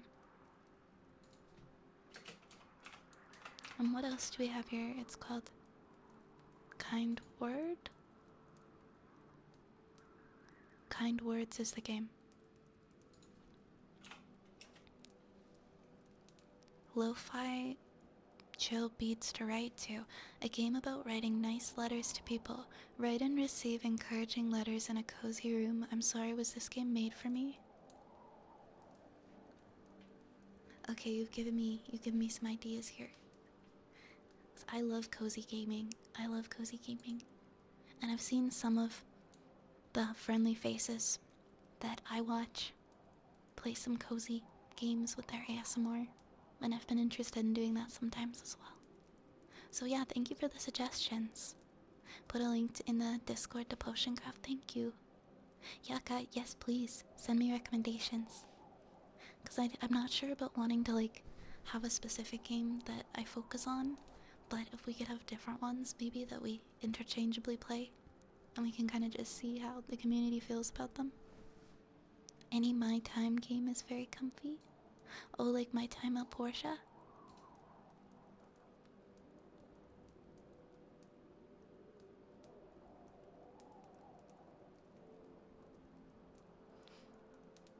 Do you think it's better to have gaming before or after ASMR on a stream? That's tough, that's tough. I feel like if the gaming is relaxing, then maybe it doesn't matter too much. But if the gaming is gonna be like kinda loud and the community is kind of a sleepier community, maybe they'd wanna fall asleep to the games so that then it's ASMR, so that they don't fall asleep to ASMR and get woken up by the game. I don't know. I feel like there's market for games made with ASMR audiences in mind. Oh, absolutely. Absolutely. There was this game I played a while back that I really liked. It was called Cozy Grove.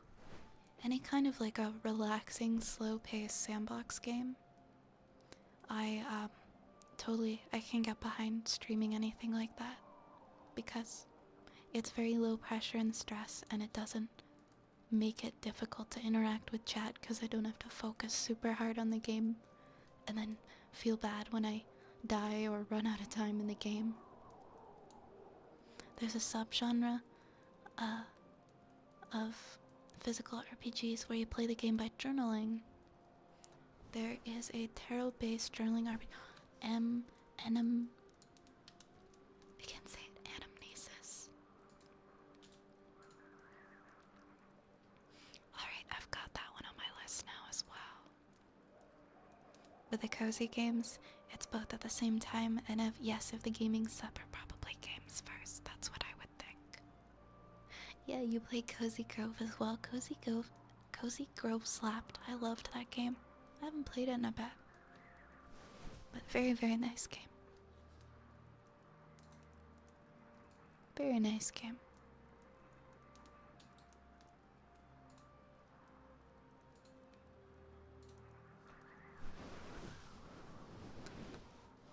Well, I'm definitely going to be leaving here tonight with some good ideas for future stuff that we can do. And then Wednesday, maybe I'll do a poll in Discord because I'm not quite sure which hand cam activity I want to do yet on Wednesday. Because we did play on Soup last week. I'm thinking we're gonna do coloring on Wednesday, but I'm not 100%. I think coloring though, because I just got some crayons and some color pencils, like all new ones. I follow someone who does League of Legends followed by ASMR. I think I might know who you're talking about. I think. Yes, Cozy Grove is cozy. You gotta play it, you gotta give it a try. Yeah, like some people can play games like League and be like doing it in a soft spoken voice so that it's still relaxing. For sure.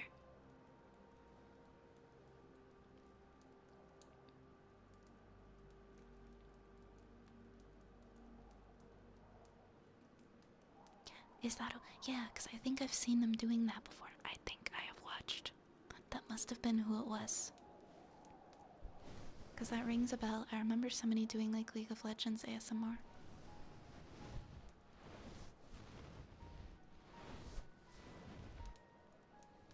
Alright, it is 2:20 a.m. here, guys, so I think I am going to be getting ready to go off to sleep.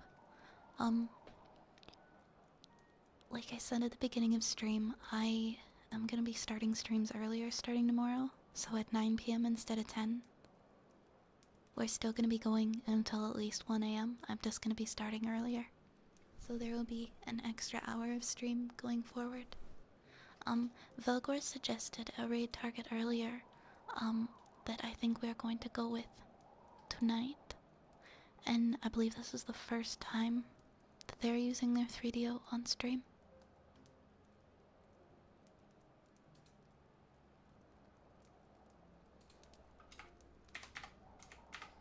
So I am going, that is Dreamlike Melody.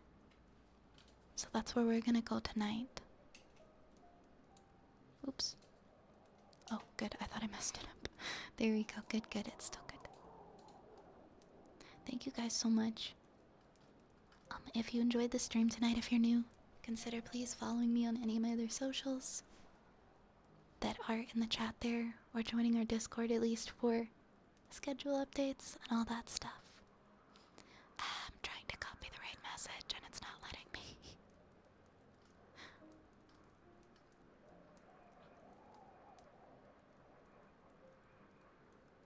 There we go. Okay, it wasn't letting me.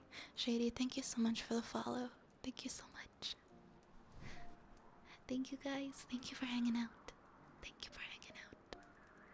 I appreciate you guys so much. Thank you for such a wonderful stream. Enjoy drifting off to Dreamland. I will see you guys. I will see you guys tomorrow. I'll be starting at 9 o'clock p.m. Eastern. So I'll see you guys then. Good night, my friends. Please take care. As always, take care of yourselves. Drink your water. Please, please drink your water. Very important. Stay hydrated. And I'll see you guys tomorrow. Good night. I love you guys. Mwah. Mwah.